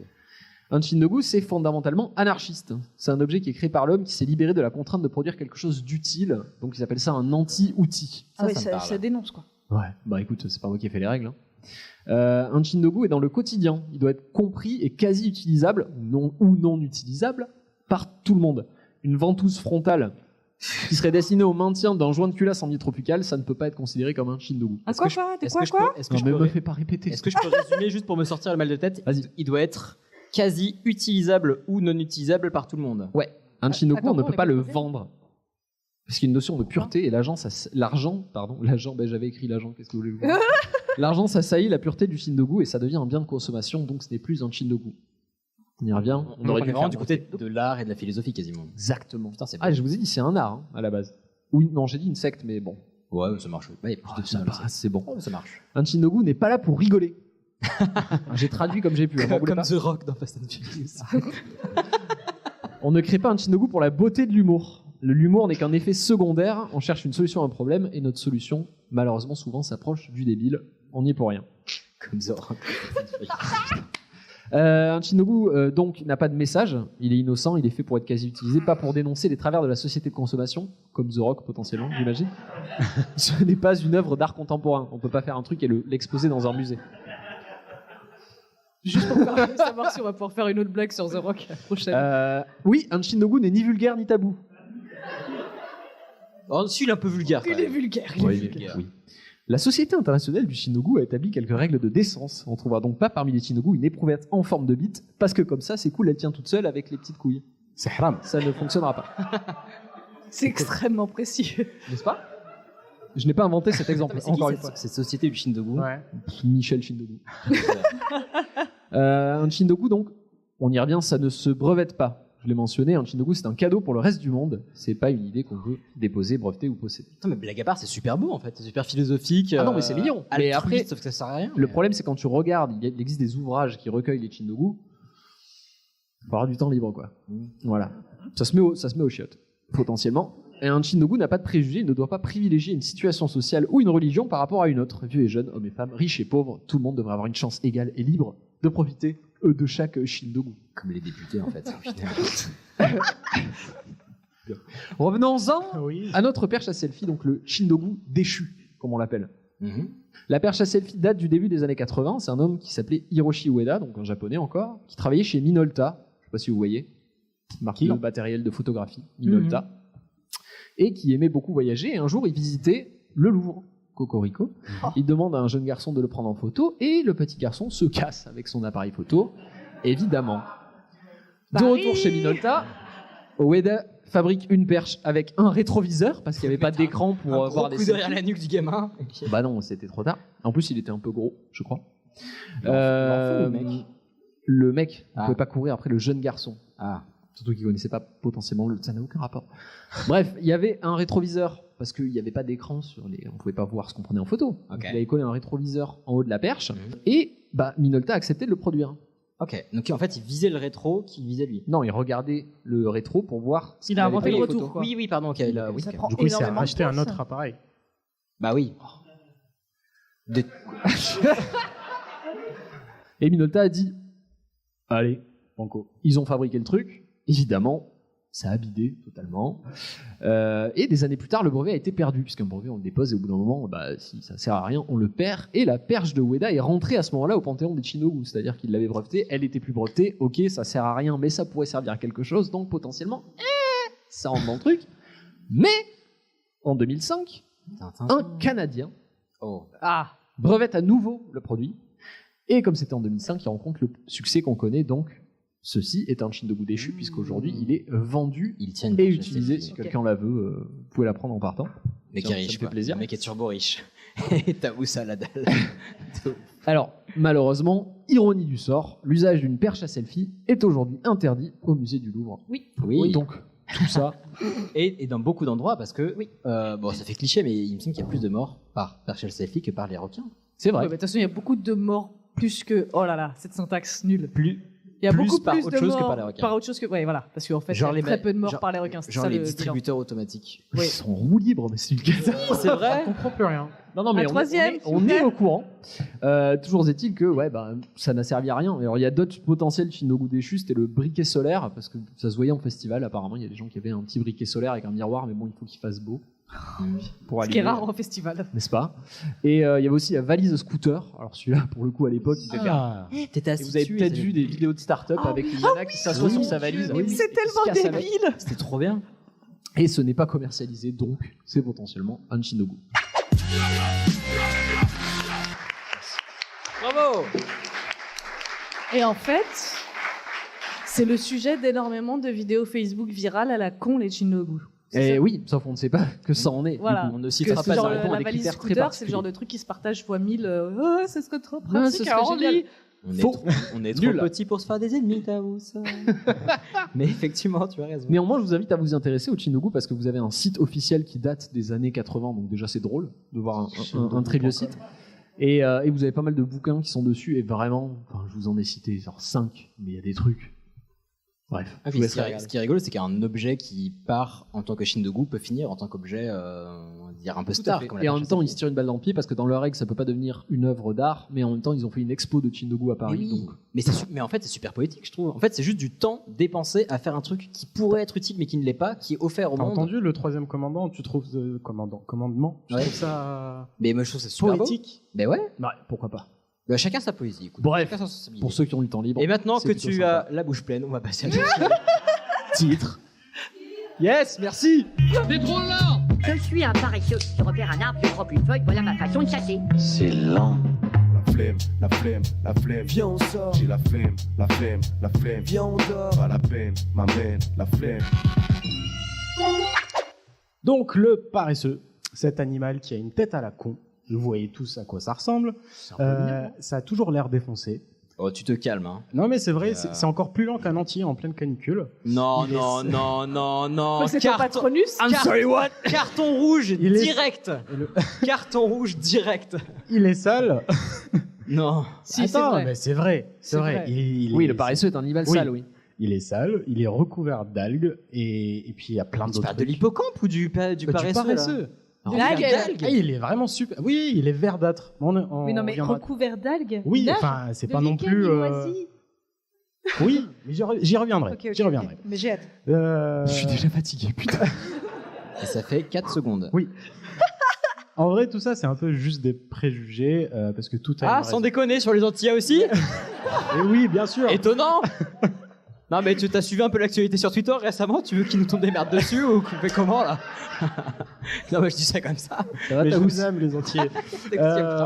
Et bref, on va balayer un peu tout ce qui le caractérise. Donc on commence par la base, c'est un mammifère. Jusque-là, ok. Il mesure entre, j'ai vérifié, 42 cm et 80 cm. Ok. Des scientifiques sont quasi certains qu'il y a des milliers d'années, le paresseux pouvait avoir la même taille qu'un éléphant. Mais bref, c'est pas le sujet. Mais c'était les éléphants qui étaient tout petits ou c'était les paresseux? Non, apparemment c'était énorme. Mais, Dumbo, c'était un dessin animé, hein. Enfin, on tourne bien. mais bref, il pèse environ 10 kilos. Sur les pattes arrière, là ça devient un peu plus technique. Sur Tellement de data non vérifiable. Mais si, sur les pattes, Jean-Michel à peu près. sur les pattes arrière, ils ont tous 3 doigts. Et il y a 2 races entre guillemets. Il y a ceux qui ont 2 doigts à l'avant et ceux qui ont 3 doigts à l'avant. Jusque-là, ça va. Ok. Un doigt avec leurs ongles là. Ouais. Griffe. Ça... Bien joué. C'est le mot que je cherchais. Ça mesure entre 8 et 10 cm. Non. Si. Attends, mais Griffe incluse? Bah, la griffe. La griffe. Ah, c'est la griffe. la griffe peut faire 10 cm? Oui. Bah oui. Comme Cruella, quoi. Genre, mais 10 cm, Mais c'est ça? comment tu t'accroches sinon? Et Enfin. oui. Mais t'as déjà vu en paresseux ou pas? Des ouais. Mais non, c'est. Non, mais ok, Oui. je vérifierai. Je Donc, ne mets pas en doute. Je continue. C'est mon quotidien tout le temps avec eux. Ils peuvent dormir jusqu'à entre 15h et 20h par jour. Non, fais gaffe là tout de suite. Non, c'est fini. C'était juste. Non. Ouais. Et ils vivent principalement la nuit. Ils peuvent se nourrir d'un peu de tout. Genre, il y a des fruits, des insectes. Pas des antilopes, je pense. Non, mais ils mangent principalement que des bourgeons et des feuilles. Parce que c'est plus facile à attraper. Ah, il bouge moins, quoi. Ouais. Ah, putain, elle a poussé. Donc, donc ce pauvre petit paresseux, tu vois, tout le monde se fout de sa gueule, mais déjà rien que son nom, tu lui donnes une réputation de merde. C'est quoi son nom en anglais? Justement, Ah. donc en anglais c'est sloth, qui veut dire Oui. la Paresse. paresse. Oui. En allemand, Oh, purée. il y a sa peur, Pas une seule seconde. c'est... J'ai- coupe. En allemand, c'est das Faultier, La flemme. qui veut dire Oh. l'animal flemmard. Eh, pas mal. En espagnol, el perezoso. La paresse. Tu vois Non. comme quoi Taous, ça Alors. servait à rien de préparer ton sujet. Hein. Bah oui, je peux juste te faire chier les sujets des autres. Non, mais attendez, je trouve ça super intéressant. Non, en plus, tu connais le nom scientifique du paresseux. Mais attends, bah, tu me le diras parce que je l'ai pas noté. Donc, el perezoso, pareza, ça veut Ok. dire paresse, Ouais. et oso, ça veut dire ours. Ok, l'ours L'ours paresseux. paresseux. Très bien. déjà. C'est déjà pas mal. Bah oui. Et puis en arabe aussi, c'est el kaslan, qui veut dire paresseux. Et en tchèque? Alors, Après. Bon, bien sûr, c'est pas totalement faux, donc je disais que c'était des préjugés, mais bon, le gars, quand tu le vois, il est super lent, quoi. J'arrête avec les blagues, regarde, je la barre. Voilà. Mais j'écris tout, merde. Et donc, il se déplace à une vitesse allant jusqu'à 6 cm par seconde. Ah, mais c'est vrai. Et attendez, soit, pour Culture 2000, 0,05 stades de foot par seconde. alors, Ça vous parle? je fucking call bullshit, mais les stades de foot, c'est une aire, c'est pas une distance. Non, mais la distance, la longueur. d'un De stade Gaulle de à foot. Gaulle. De quoi? À la récré entre deux cartables. Pardon, vas-y. Donc, juste pour faire un peu la comparaison, 6 cm par seconde, c'est très peu. Camille, comparé non, à pas de l'être- commentaire. Non, moi, je suis loin là déjà. Laissez-moi finir ma Je phrase. suis très C'est loin. très peu comparé à l'être humain qui se déplace, lui, à 5 km/h, soit 139 cm par seconde. Oui. Waouh. Voilà. C'est validé. Bon. Mais d'après Rory Wilson, C'est un biologiste qui est à Swansea University, qui est spécialisé dans le déplacement des animaux. Super cool comme job. Rory, lui, il dit que c'est fait exprès qu'il se déplace aussi lentement. Parce que c'est sa façon de se défendre. Il veut avoir l'air immobile tout le temps. Non, c'est juste pour savoir ce que je suis. Il veut avoir l'air immobile tout le temps, c'est ça? Non, alors tu vois, il y a certains animaux comme les singes qui, eux, ils optent pour la rapidité et l'agilité. T'es Whisper. Mais pas le paresseux. Lui, il opte plutôt sur la technique de... La lenteur, ouais. On ne voit pas. Est-ce que c'est pas pour ça qu'il est... La technique du lâche. Exactement. Mais est-ce que c'est pas pour ça qu'il a des feuilles sur lui pour se confondre avec les branches? C'est pas des feuilles, les algues, justement. Mais... Oui, mais j'ai essayé. Mais bon, je reviens. Donc, il faut dire aussi que ses prédateurs principaux sont les léopards. Camille, je te regarde pas beaucoup parce que... Mais il a aucune chance. Il vit où? Justement, donc il y a le léopard. C'est comme un CP contre The Rock. L'aigle... J'ai pas entendu. J'ai pas entendu. Donc, Non, mais j'ai vraiment pas entendu. Oh, Jean-Michel Somme. Elle va te défoncer après. Donc, ses prédateurs principaux sont le léopard. Il va très vite pour le coup. Oui, l'aigle harpie et l'ocelot. C'est un gros chat qui ressemble au léopard. Qui est trop classe. Donc, autant dire ce que je disais, qu'il a 0 chance. Ah ouais. Donc, du coup, lui, il fait quoi? Bah, il regarde, il sourit. D'ailleurs, il sourit toujours. Il est toujours en train de sourire, mais même quand il est pas content, même quand il est en danger, même. Voilà, il sourit toujours. Il ferme les yeux et il se réfugie tout doucement en haut des arbres. Et il utilise justement la tactique de je suis pas là. Mais alors, tu auras peut-être la réponse, parce ce qui me surprend, c'est que par exemple, toi, le panda, clairement, c'est pas fait pour survivre. Le truc qui se pète la gueule juste en marchant, enfin, clairement, c'est pas fait pour. Faut les mettre l'un sur l'autre pour qu'ils s'accouplent. Mais comment ça se fait que les paresseux survivent mieux que les pandas? Mais parce qu'ils bougent tellement lentement que les. Non, mais franchement, que le mec arrive, les prédateurs, le prédateur arrive pas. avant lui. Les prédateurs ne le voient pas. C'est ouf. Ouais. Mais c'est surréaliste. Bah, écoute. Imagine en manif, tu te fais passer pour un. Calme. Mais en fait, ils sont pas paresseux, ils font juste attention. Ah. Mais est-ce qu'ils sont capables de se déplacer rapidement du coup? Non. Ça nage plus vite que ça. Ça nage beaucoup plus vite, exactement. J'ai dû le noter quelque part, mais Pardon. Si, il nage vite. Ouais.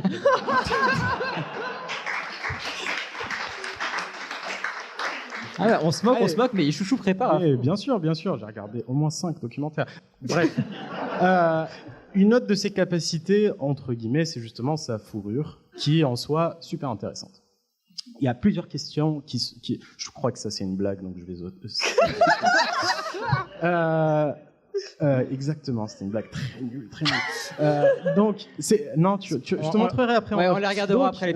Déjà, donc, ses poils sont... Il y a des blagues partout.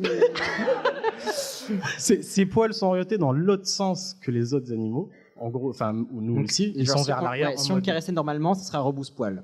Ouais. C'est pour que quand il pleut, bah, l'eau coule plus facilement. Parce qu'il est toujours... Ok. Tu vois? Sérieux? Okay. Il est toujours accroché, du coup, pour la flemme. Ok. Cool, il n'a pas besoin de. Mais ça, c'est vrai ou c'est des théories que toi non, tu franchement, as c'est vrai, développées Non, mais je te montrerai. Je te fais confiance. Et chaque poil est plié en 2 pour pouvoir laisser les algues bien s'accrocher et pousser dessus. Tu as toute notre confiance là, je te jure. Non, mais écoute. Excuse-moi, j'ai peut-être pas, avec toutes les informations que tu as données, j'en ai peut-être raté une. Il vit où cet animal? En Amérique latine, je l'ai peut-être pas dit. Non. En Amérique latine. Mais où en Amérique latine? Clermont-Ferrand. Tu vois l'Amérique? Oui, la partie latine. La partie latine. Voilà. Ouais, d'accord.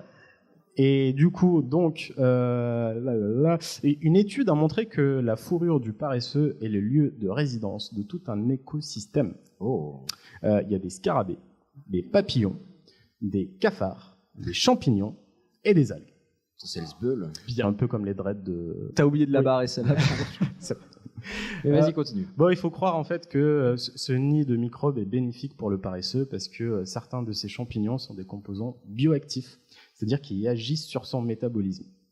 Elle les protège de certaines parasites qui causent le paludisme, mais aussi, alors là, la trypanosomiase américaine. Qu'on appelle aussi la maladie de Chagas. C'est peut-être pas la bonne prononciation, mais ça s'écrit comme ça. D'où les ongles très longs. Et la fourrure. Bref, c'est des parasites qui rendent le cœur un peu plus faible, qui te donnent des troubles digestifs terribles, mais aussi des problèmes neurologiques jusqu'à ce que tu crèves. Ok, donc c'est pas cool, quoi. Non. Et du coup, leur fourrure, ça leur permet de contrer tout ça. Bref, il est costaud quand même, ce paresseux. Une autre de ses spécialités, c'est qu'il sait se retenir. Bah oui, parce que le temps d'arriver au Pourquoi chiottes... tu me regardes? T'as clairement pas intérêt à être pressé, quoi. Non, il va pas aux chiottes souvent. Bah oui. T'imagines le temps de l'aller-retour? Non, mais comme je te l'ai dit avant, il pèse 10 kilos. Donc 10 kilos, c'est un pack d'un litre 5 d'eau. Pas de marque, ouais. Voilà. Et son estomac peut faire le tiers de son poids. C'est énorme. C'est le... Bah, attends. Je sais rien. Tu prends un paresseux, tu le coupes en 3, ça fait un estomac. Pourquoi tu le couperas en 3 déjà? Je sais pas, c'est juste pour se... Voilà. Donc, un tiers de son poids, c'est le double comparé à un autre animal de sa taille. Vous êtes encore là? Je suis désolée, j'ai fait un baquet, là, je suis perdue, j'arrive plus. J'imagine un paresseux coupé en morceaux. Sachant que par 38 degrés... Le paresseux fond. Il y a un trou dans la baignoire. Tom doit la remplir en 1h30. Avec des paresseux. Donc, comme la vache ou n'importe quel autre ruminant, il a 4 estomacs. Il a 4 estomacs, ce qui lui permet de digérer un maximum et d'extraire toutes les substances nutritives et de déféquer juste une boule fibreuse. Très bien. Yes. Il a un processus de digestion tellement long que... c'est 4 fois par an. Presque, enfin non, c'est un peu plus, mais en fait c'est plus lent que lui. Il y a une étude qui dans des années 70 qui a montré qu'entre le moment où il mange quelque chose, où il va aux toilettes, enfin où il fait ses il défèque parce qu'il va pas aux toilettes physiquement. Non, mais voilà, où il chie, ça dure 50 jours. Quoi? Oui. Oh la vache. Énorme. Quoi? C'est énorme. Mais attends, imagine, il a avalé ses clés par erreur. Il doit attendre 50 jours avant de les récupérer. Bref, tout ça pour dire qu'une fois par semaine, il fait son petit caca hebdomadaire. Et c'est un moment très dangereux pour lui. Parce qu'il ne peut pas bouger, parce que ça dure 4 heures. Et non, parce qu'il pose sa pêche en bas de l'arbre. Pourquoi? C'est con. Justement, très, très bonne question. Juan, on est merde. Les scientifiques ont essayé de trouver une explication à tout ça.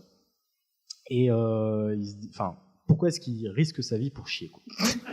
Mais l'amour du risque, simplement, pour vivre libre. Je suis pas sûr. Mais il y a 4 théories. Oh putain. Allez, salut. Alors, première théorie. La première. T'as checké le chrono? Ouais, bah Oui, j'ai bientôt fini. La première théorie, c'est que certains disent que c'est parce que chier en l'air, ça peut faire trop de bruit et attirer ses prédateurs. Mais qu'il lâche ses parpaings. On m'a toujours dit ça, ouais. Attention en bas. Bon, la première, autant vous dire que moi, j'y crois pas. On est hyper scato depuis un quart d'heure, là, quand même. Ah bah. Donc, la deuxième théorie, c'est qu'il chie toujours en bas de l'arbre. S'il le fait, c'est pour donner une sorte d'engrais aux arbres. Mais il tombe au même endroit s'il le fait d'en haut. Bah non. C'est une théorie. Okay. Respectons les théories. C'est en fonction du vent, je sais pas. Exactement. C'est écolo, donc why not, j'ai envie de dire. La troisième, c'est que ça permet à toutes les bêtes de son écosystème qui logent dans sa fourrure de pouvoir pondre les œufs dedans. Ok, pourquoi? Mais je sais pas pourquoi. Parce que voilà, très c'est une théorie, j'ai pas fact-checké, voilà. Ah mais c'est con. Et la dernière hypothèse, c'est que, et c'est celle-là où les scientifiques sont quasiment tous d'accord. Ah. Donc la fameuse. Accrochez-vous. C'est que ça signale aux autres paresseux qu'il y a quelqu'un sur cet arbre. Et la femelle qui cherche quelqu'un pour comme un asmana, c'est peut-être démodé, mais un bouquet de fleurs. Non, mais en fait, elle peut choisir sa zone en voyant la pêche des autres paresseux. Oh, monsieur est bien doté. Exactement, et ça lui laisse la possibilité de voir qui a chié quoi, qu'est-ce qu'il mange, s'il est en bonne santé. Attends, il mange des framboises, le mec a de la thune, quoi. Ça, c'est stylé Tinder dans la jungle. C'est une sorte de Tinder pour paresseux. Je l'ai écrit. Vous faites les mêmes blagues. Et quand elle choisit ne regarde pas. Son compagnon. Elle choisit sa zone, elle lance un cri. Qui a fait ça? Qu'est-ce que c'est que ce bol? Juan, si on peut écouter. Non. S'il te plaît.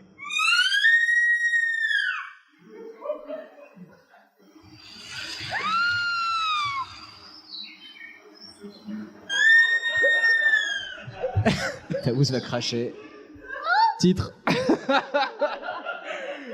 Et donc, quand elle a trouvé son arbre, elle se pose dedans, elle fait ce fameux cri, et les mâles volontaires y vont. Non mais c'est super archaïque quoi. Bah, Le mec il chie au pied d'un arbre et l'autre elle gueule. Putain, Et enfin bref, le romantisme a fait 4 saltos dans sa tombe là. c'est sur cette belle histoire d'amour que ma chronique se termine.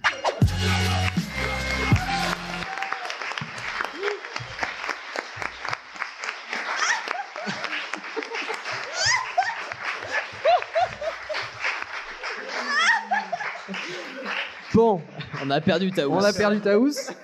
Taous c'est parti.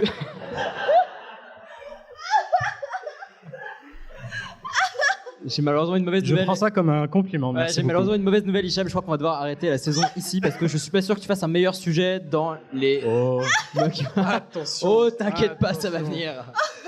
J'attends ton sujet sur le tapir d'ailleurs. Le tapir. Je connais pas le tapir. Bah, On en reparlera. Je suis extrêmement déçue, cela dit, que tu n'aies pas parlé du fait que régulièrement il meurt parce qu'il tombe. Les paresseux, ils tombent des arbres. Parce qu'ils ont même plus la force de s'accrocher, ils s'endorment. Oh la flemme. Non mais alors magnifique. Merci. Tout le monde respire profondément. J'ai par contre très peur maintenant de me balader dans une forêt d'Amérique latine. Tu ne fais pas ça régulièrement, donc c'est pas grave. Ouais, ça va. mais quand même, parce que bref, ça m'inquiète. Bref. Est-ce qu'on passerait pas avec ton Allez. sujet Mais en tout cas, patron. tu nous as enchanté. Un peu comme Mylène Farmer, c'était. Ouh là là. Non, désenchanté, Mylène Farmer. Hein. Ah. Allez. Le spectacle va commencer. Et ce spectacle est unique. C'est un spectacle comique, on rigole. Je pourrais peut-être improviser un peu. Et vous parlez tout le temps, on se croirait au théâtre. Alors, comme je vous l'avais dit, on va parler de la Commedia dell'arte. Et j'en avais parlé rapidement en parlant du sujet sur les clowns. Parce qu'effectivement, les clowns, comme vous l'avez vu, il y a une petite référence à la Commedia dell'arte. Avec Scanarelle, c'est ça? Non, avec le clown du Auguste et le clown blanc, qui est basé sur le Pierrot. Mais c'est pas, on va continuer. Camille, je te fais confiance pour me corriger sur l'accent italien, que je n'ai pas, et sur les références historiques, que j'ai celles que j'aime, et si tu as des précisions, je prends toujours, je te fais plus confiance qu'à moi-même. Ça marche. C'est clairement du pragmatisme, hein, on va pas se mentir. Donc, Commedia dell'arte, déjà, bon, c'est un style théâtral qui est apparu au milieu du XVIe siècle en Italie. Et j'ai fait le choix de peu vous parler du contexte historique et plus de ce qui fait la force de ce style, on va dire, un peu artistique, et de ce que ça nous a amené aujourd'hui, parce qu'en fait, ça a des retombées, des répercussions qui sont monstrueuses, et sur des choses qu'on peut voir encore aujourd'hui. Donc ça, c'est fou. C'était largement inspiré d'une forme d'art, donc à l'époque au XVIe siècle, donc d'une forme d'art qui avait lieu au IVe siècle avant Jésus-Christ, donc ça date un petit peu, en Italie, notamment qui est apparue vers Rome, et qui s'appelait la comédie atellane. Donc ça vient d'une petite ville du coin de l'époque. Et en fait, c'était des petites scénettes qui mettaient en scène des personnages assez caricaturaux. Donc il y avait assez peu de personnages, ils portaient des déguisements, des masques. Et voilà, il y avait des petites scénettes, un petit peu satiriques. Et ça a été très largement inspiré par ça. Plutôt que de commencer par vous parler de la Commedia dell'arte, je vais vous parler de ce qui existait au moment où la Commedia dell'arte est apparue. Qu'est-ce qui existait avant ? En fait, c'était la Commedia erudita. Accent, ça va ? Oui. Concordance historique, ça va ? Ça passe. La Commedia erudita, c'est quoi ? En fait, c'était on va dire un des arts théâtraux de l'époque qui régnait en Italie, et c'était une forme théâtrale plutôt élitiste. Donc c'était plutôt pour la cour, pour les invités de la cour. Donc c'est des pièces comiques, mais réservées aux gens des châteaux et à leurs invités. C'est des pièces qui étaient globalement très écrites, avec des costumes élaborés, mais ça pêchait étrangement autre part, c'est que les pièces n'étaient pas jouées par des professionnels, mais par des amateurs, potentiellement par les personnes de la cour, par les personnes qui recevaient. Donc c'était une façon de se mettre en avant et de bien recevoir ses hôtes que de jouer une pièce de Commedia erudita. Je double-check avec Camille. Ouais, je vois ça. Je m'attends à attaquer à tout moment. Là, ça va. C'est pas mon genre. Maintenant, comparons à la Commedia dell'arte. Donc en fait, la Commedia dell'arte, elle se différencie de la Commedia erudita en quasiment tout. Donc ça reste du style comique. C'est intéressant. Mais c'est apparu au même moment. Mais donc c'est toujours un style comique. Mais en fait, c'était des troupes qui ont décidé, qui allaient de ville en ville pour donner des spectacles en public, sur les marchés, dans la rue, dans les théâtres en plein air, etc. Et c'est des spectacles vivants qui, avec beaucoup d'échanges avec le public.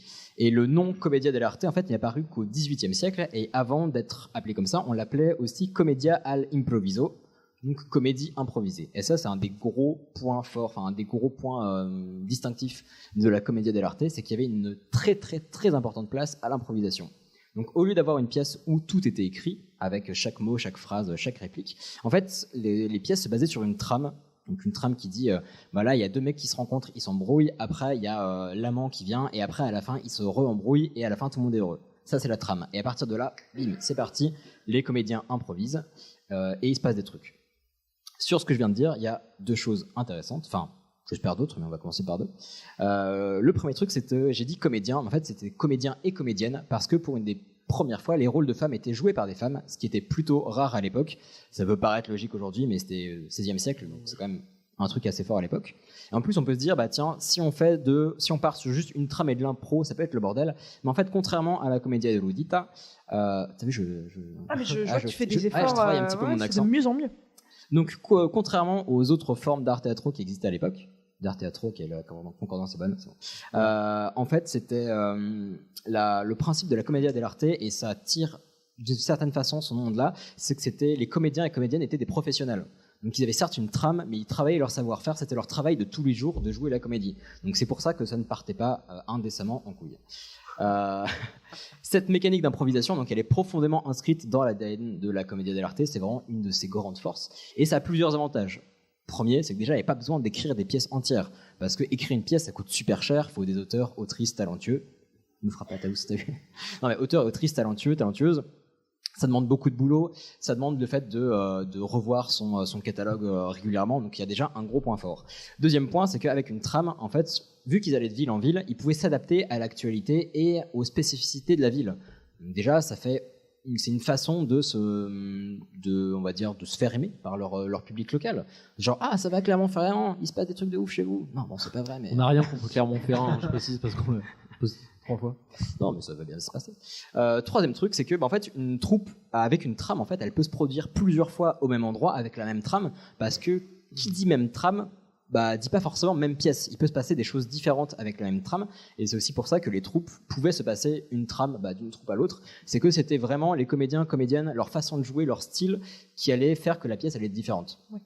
Donc ça crée de la nouveauté, et ils pouvaient jouer plusieurs fois sur le même marché, sur la même ville, et toujours attirer les foules. Un des gros trucs aussi qui fait toujours la particularité de la Commedia dell'arte, c'est les personnages.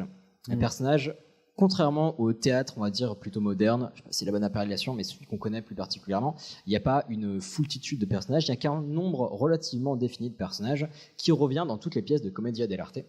Vous en rappelez peut-être un peu de l'école. L'école jadis. Il y en a qui ont fait la Commedia dell'arte. Je suis persuadé qu'on en a parlé à l'école. À l'école. Alors moi, dans le programme. Je pense aussi, mais j'ai tout oublié. Les profs dans la salle. Je pense qu'il y en a quelques-uns. Il y en a. Pas de sciences. Pas des profs de sciences. Alors, est-ce que vous savez à lui des catégories des personnages Commedia dell'arte ? Je vais pas tous vous les citer parce qu'il y en a un certain paquet, j'en parlerai un peu à la fin. Mais il y avait 4 grandes catégories. Les drôles. Pas exactement. Non, il y a les plus importants, on va dire les plus représentatifs. Il y a les amoureux, non ? Enfin, il y a pas toujours un binôme d'amoureux ? Ouais, alors ça c'est ce que j'ai mis à la fin, donc je me permets de commencer par l'autre, parce que ne t'embête pas. Il y a les Annies. Les Annies, ce sont les valets, les femmes de chambre, en gros, ce sont les hommes et les femmes du peuple. Mais ce sont aussi des personnages intéressants parce que dans ces personnes du peuple, c'est souvent elles qui vont mener l'intrigue. Donc c'est ceux qui vont relancer, qui vont être un peu espiègles, etc. Donc ça va à la fois de la personne super ingénieuse, de basse classe sociale, mais super maline, au simple d'esprit, on va dire. Tu aurais des exemples de personnages t'as pas noté. J'en parlerai juste après. Mais alors Scapino, par exemple, qui a donné Scapin, c'est un... Oui, c'est ce que j'allais dire, ça ressemble vachement à Molière, ce que tu es en train de décrire. Exactement. Ça va être dans le parti héritage. Mais on a notamment, tu parlais de Figaro. Figaro, c'est clairement un Zanni, sans aucun doute.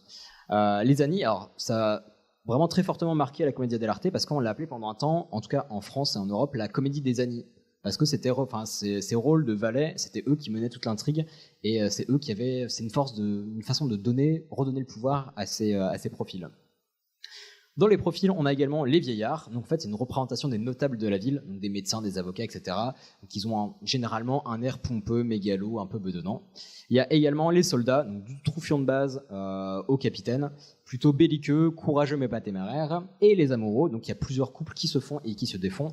Je vous rappelle le sujet sur les clowns où le Pierrot et l'Auguste se bastonnent, on va dire, pour la petite. Souvent, le soldat va vouloir la main de la fille du couple d'amoureux, mais avec l'aide des valets qui vont aller essayer de. Voilà, je vous rappelle le mariage de Figaro qui illustre clairement ceci. Donc là, on voit bien que ce sont des rôles qui sont. Enfin, des rôles qui sont clairement caricaturaux.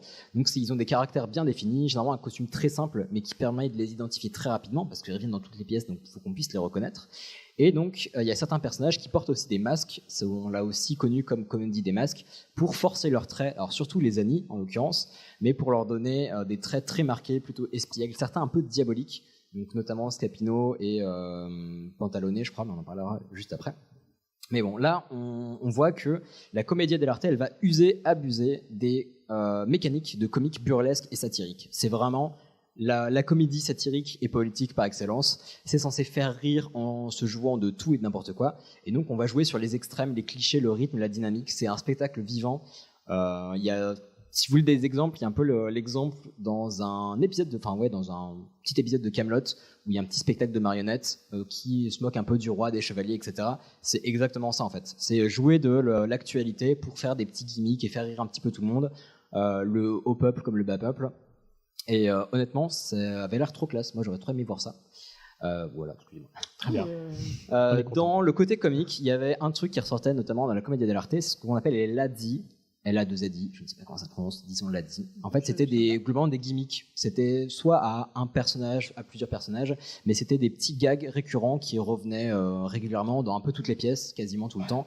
Et c'est des gags qui se sont créés, qui se sont passés de troupe en troupe, et qui au final plaisaient beaucoup au public, donc ils les attendaient avec impatience. Si vous voulez un exemple pour celles et ceux qui sont assez vieux, assez vieilles, le gag de Guignol. Attention à ce que tu vas dire. Non mais là, s'il a clairement. Non mais le gag de Guignol qui frappe son pote avec un bâton, ça revient dans quasiment toutes les pièces avec Guignol, le théâtre de marionnettes. Ah putain, j'étais resté sur Canal+, moi. Bah justement, on en parlera après. Non mais ce genre de truc, Guignol finit toujours par frapper quelqu'un, un gendarme ou Niafron, je sais pas quoi. Ça c'est un laddi en fait. Et ça vient de là. Voilà. Très bien, merci. Mais pardon, j'ai juste la référence du premier spectacle sur scène au Palais des Glaces d'Éric et Ramsey pour vous dire à quel oui, point Niafron, voilà. mais oui. Niafron. Des clous, toi? Des clous, moi. Oui. Merci. Bon, merci. Salut. Pour finir, je vais vous parler de l'héritage de la commedia dell'arte parce qu'en fait, c'est vraiment ça qui m'a. Vous savez que je me projette beaucoup dans mes sujets et que c'est vraiment assez ouf. Mais en fait, personnellement, en tout cas, j'ai beaucoup consommé de contenu culturel. Oui, non, pas de. Yes. Pas de substance, ma mère écoute, je rappelle.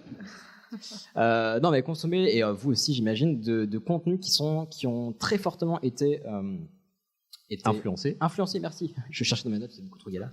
Mais influencés par la commedia dell'arte.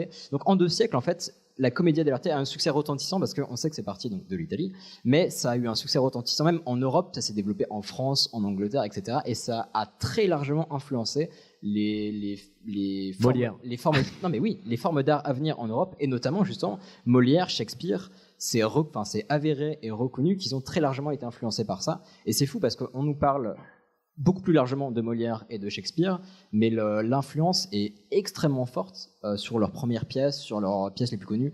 On parlait des fourberies de Scapin. Il n'y a pas photo. Scapino, c'était un des gros personnages de la commedia dell'arte. Ouais. C'est vrai qu'on a tendance à les prendre comme point zéro. Exactement. C'est eux là, qui m'ont influencé, machin, qui ont influencé Bidou, qui ont influencé un truc. Alors qu'en fait, il y avait un truc avant eux. Je l'apprends ce soir. C'est les patrons du domaine, mais en fait, il y a une paire de troubadours. Et surtout, moi, ce qui me rend ouf, et c'est exactement ce que j'ai mis là, c'est que en fait, c'est une paire de troubadours qui faisait le tour des marchés. Et ça faisait partie c'est parti comme des spectacles en plein air.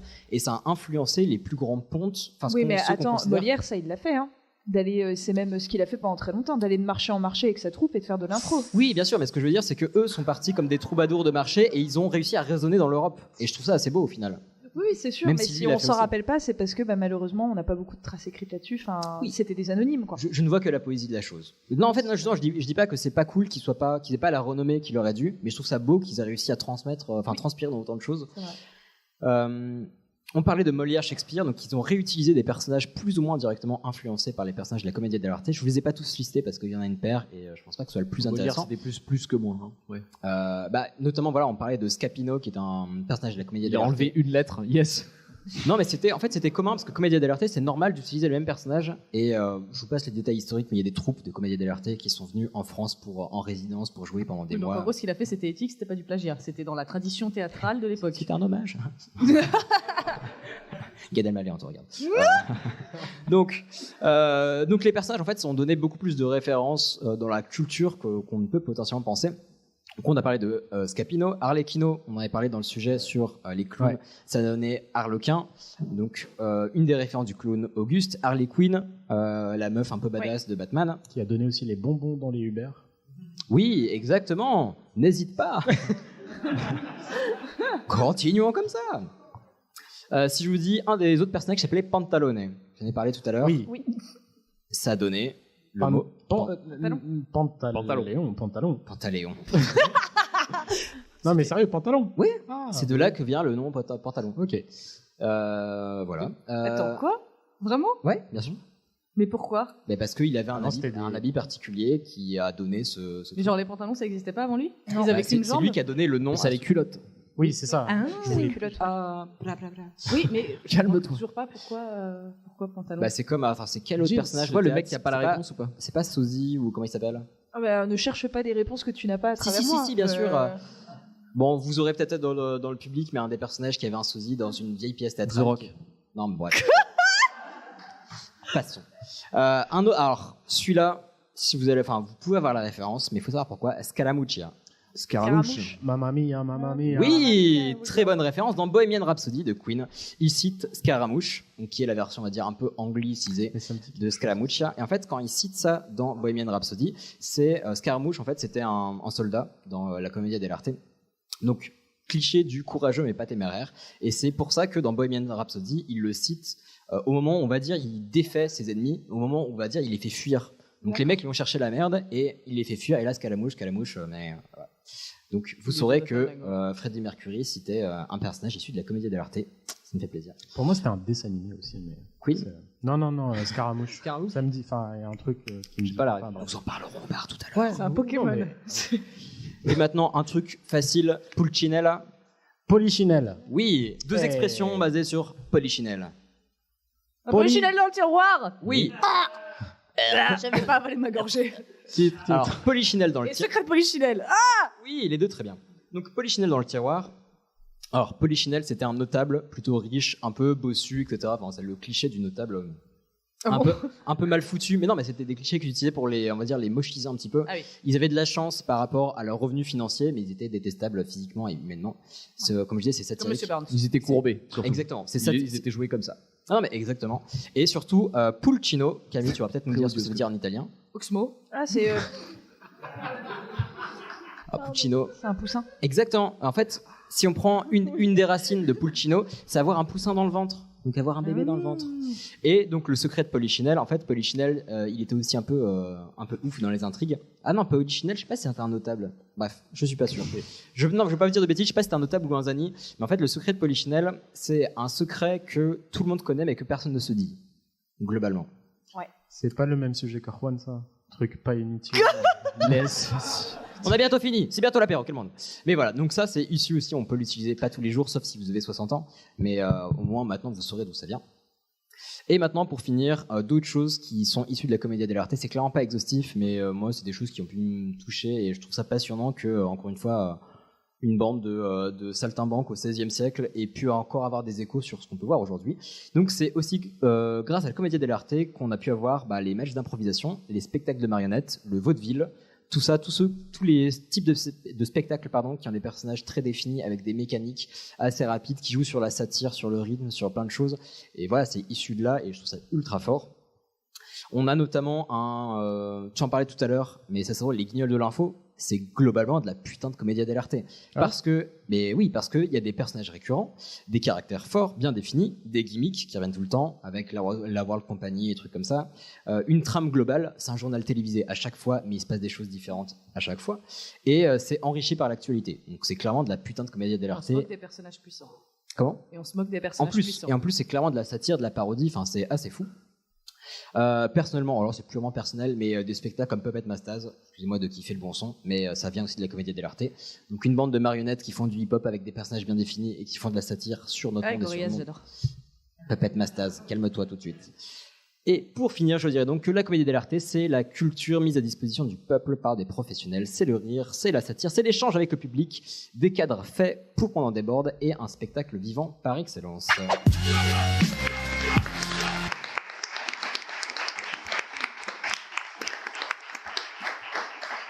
Tout ça pour dire que... Franche-Comté. Putain, tu viens de me faire perdre de l'argent. Surtout que c'est la... Ah non mais c'est la première fois que c'est... Que ça arrive aussi tard. Alors ça va être titré, mais calmez-vous. C'est la première fois que ça vient qu'au bout d'une heure 35. Oui, c'est ce que je dis, j'ai essayé de retenir et voilà. Tac. Mais non, mais 1h35, mais bien. Grosse amélioration. Parce que je vous rappelle que le premier épisode, c'était 2 minutes. Oui. Mais ça fait pareil pour les mecs, t'inquiète pas. Écoutez, je pense que cet épisode touche à sa fin. Il faudrait, ouais. J'espère que vous allez toujours bien dans cette salle.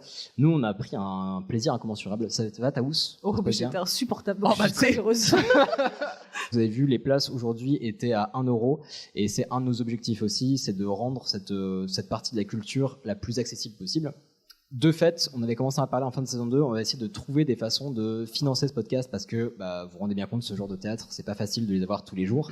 Mais notre idée, c'est que on sait que parmi vous, on a pu discuter avec vous de temps en temps à des soirées, à d'autres moments ou avec nos amis. On sait que c'est pas forcément les personnes qui ont le plus de moyens qui donnent le plus et on veut pas forcément priver des personnes qui auraient besoin de, on va dire, de 10 euros pour une place de théâtre, les priver d'autre chose. Donc nous, ce qu'on va faire, c'est essayer de trouver d'autres moyens de financement, donc potentiellement avec du sponsoring, vous verrez peut-être dans les mois à venir, pour faire en sorte qu'un maximum de choses qu'on vous propose soient gratuites. Donc voilà, c'est notre objectif, on espère que vous apprécierez. Si c'est non, dites-le très clairement, parce qu'au moins ça sera réglé. Mais voilà, on veut essayer de rendre ça accessible parce qu'on a le pouvoir de le faire, et on trouve ça cool d'essayer de faire des choses qualitatives, positives, et que tout le monde puisse se permettre de venir au théâtre, voir des cons raconter des choses... intéressant, vous le direz tout à l'heure, on verra tout à l'heure. Mais voilà, c'est cool. Et sinon, pour finir, encore un énorme, vraiment des énormes remerciements sur votre soutien, ça va faire quasiment 2 ans maintenant, à 2 mois près. Votre soutien, vos messages, tout l'amour qu'on a pu recevoir de votre part, sur iTunes, 5 étoiles.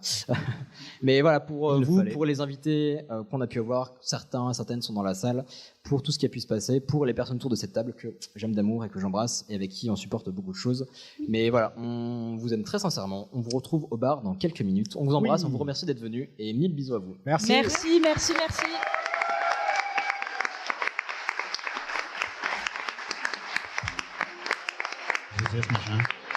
C'est le détecteur de conneries. C'est pour ça. Et maintenant, qu'est-ce qu'on fout? Mais dis-tu nos conneries. Donc je lui dis d'aller se faire enculer. J'ai envie de pisser.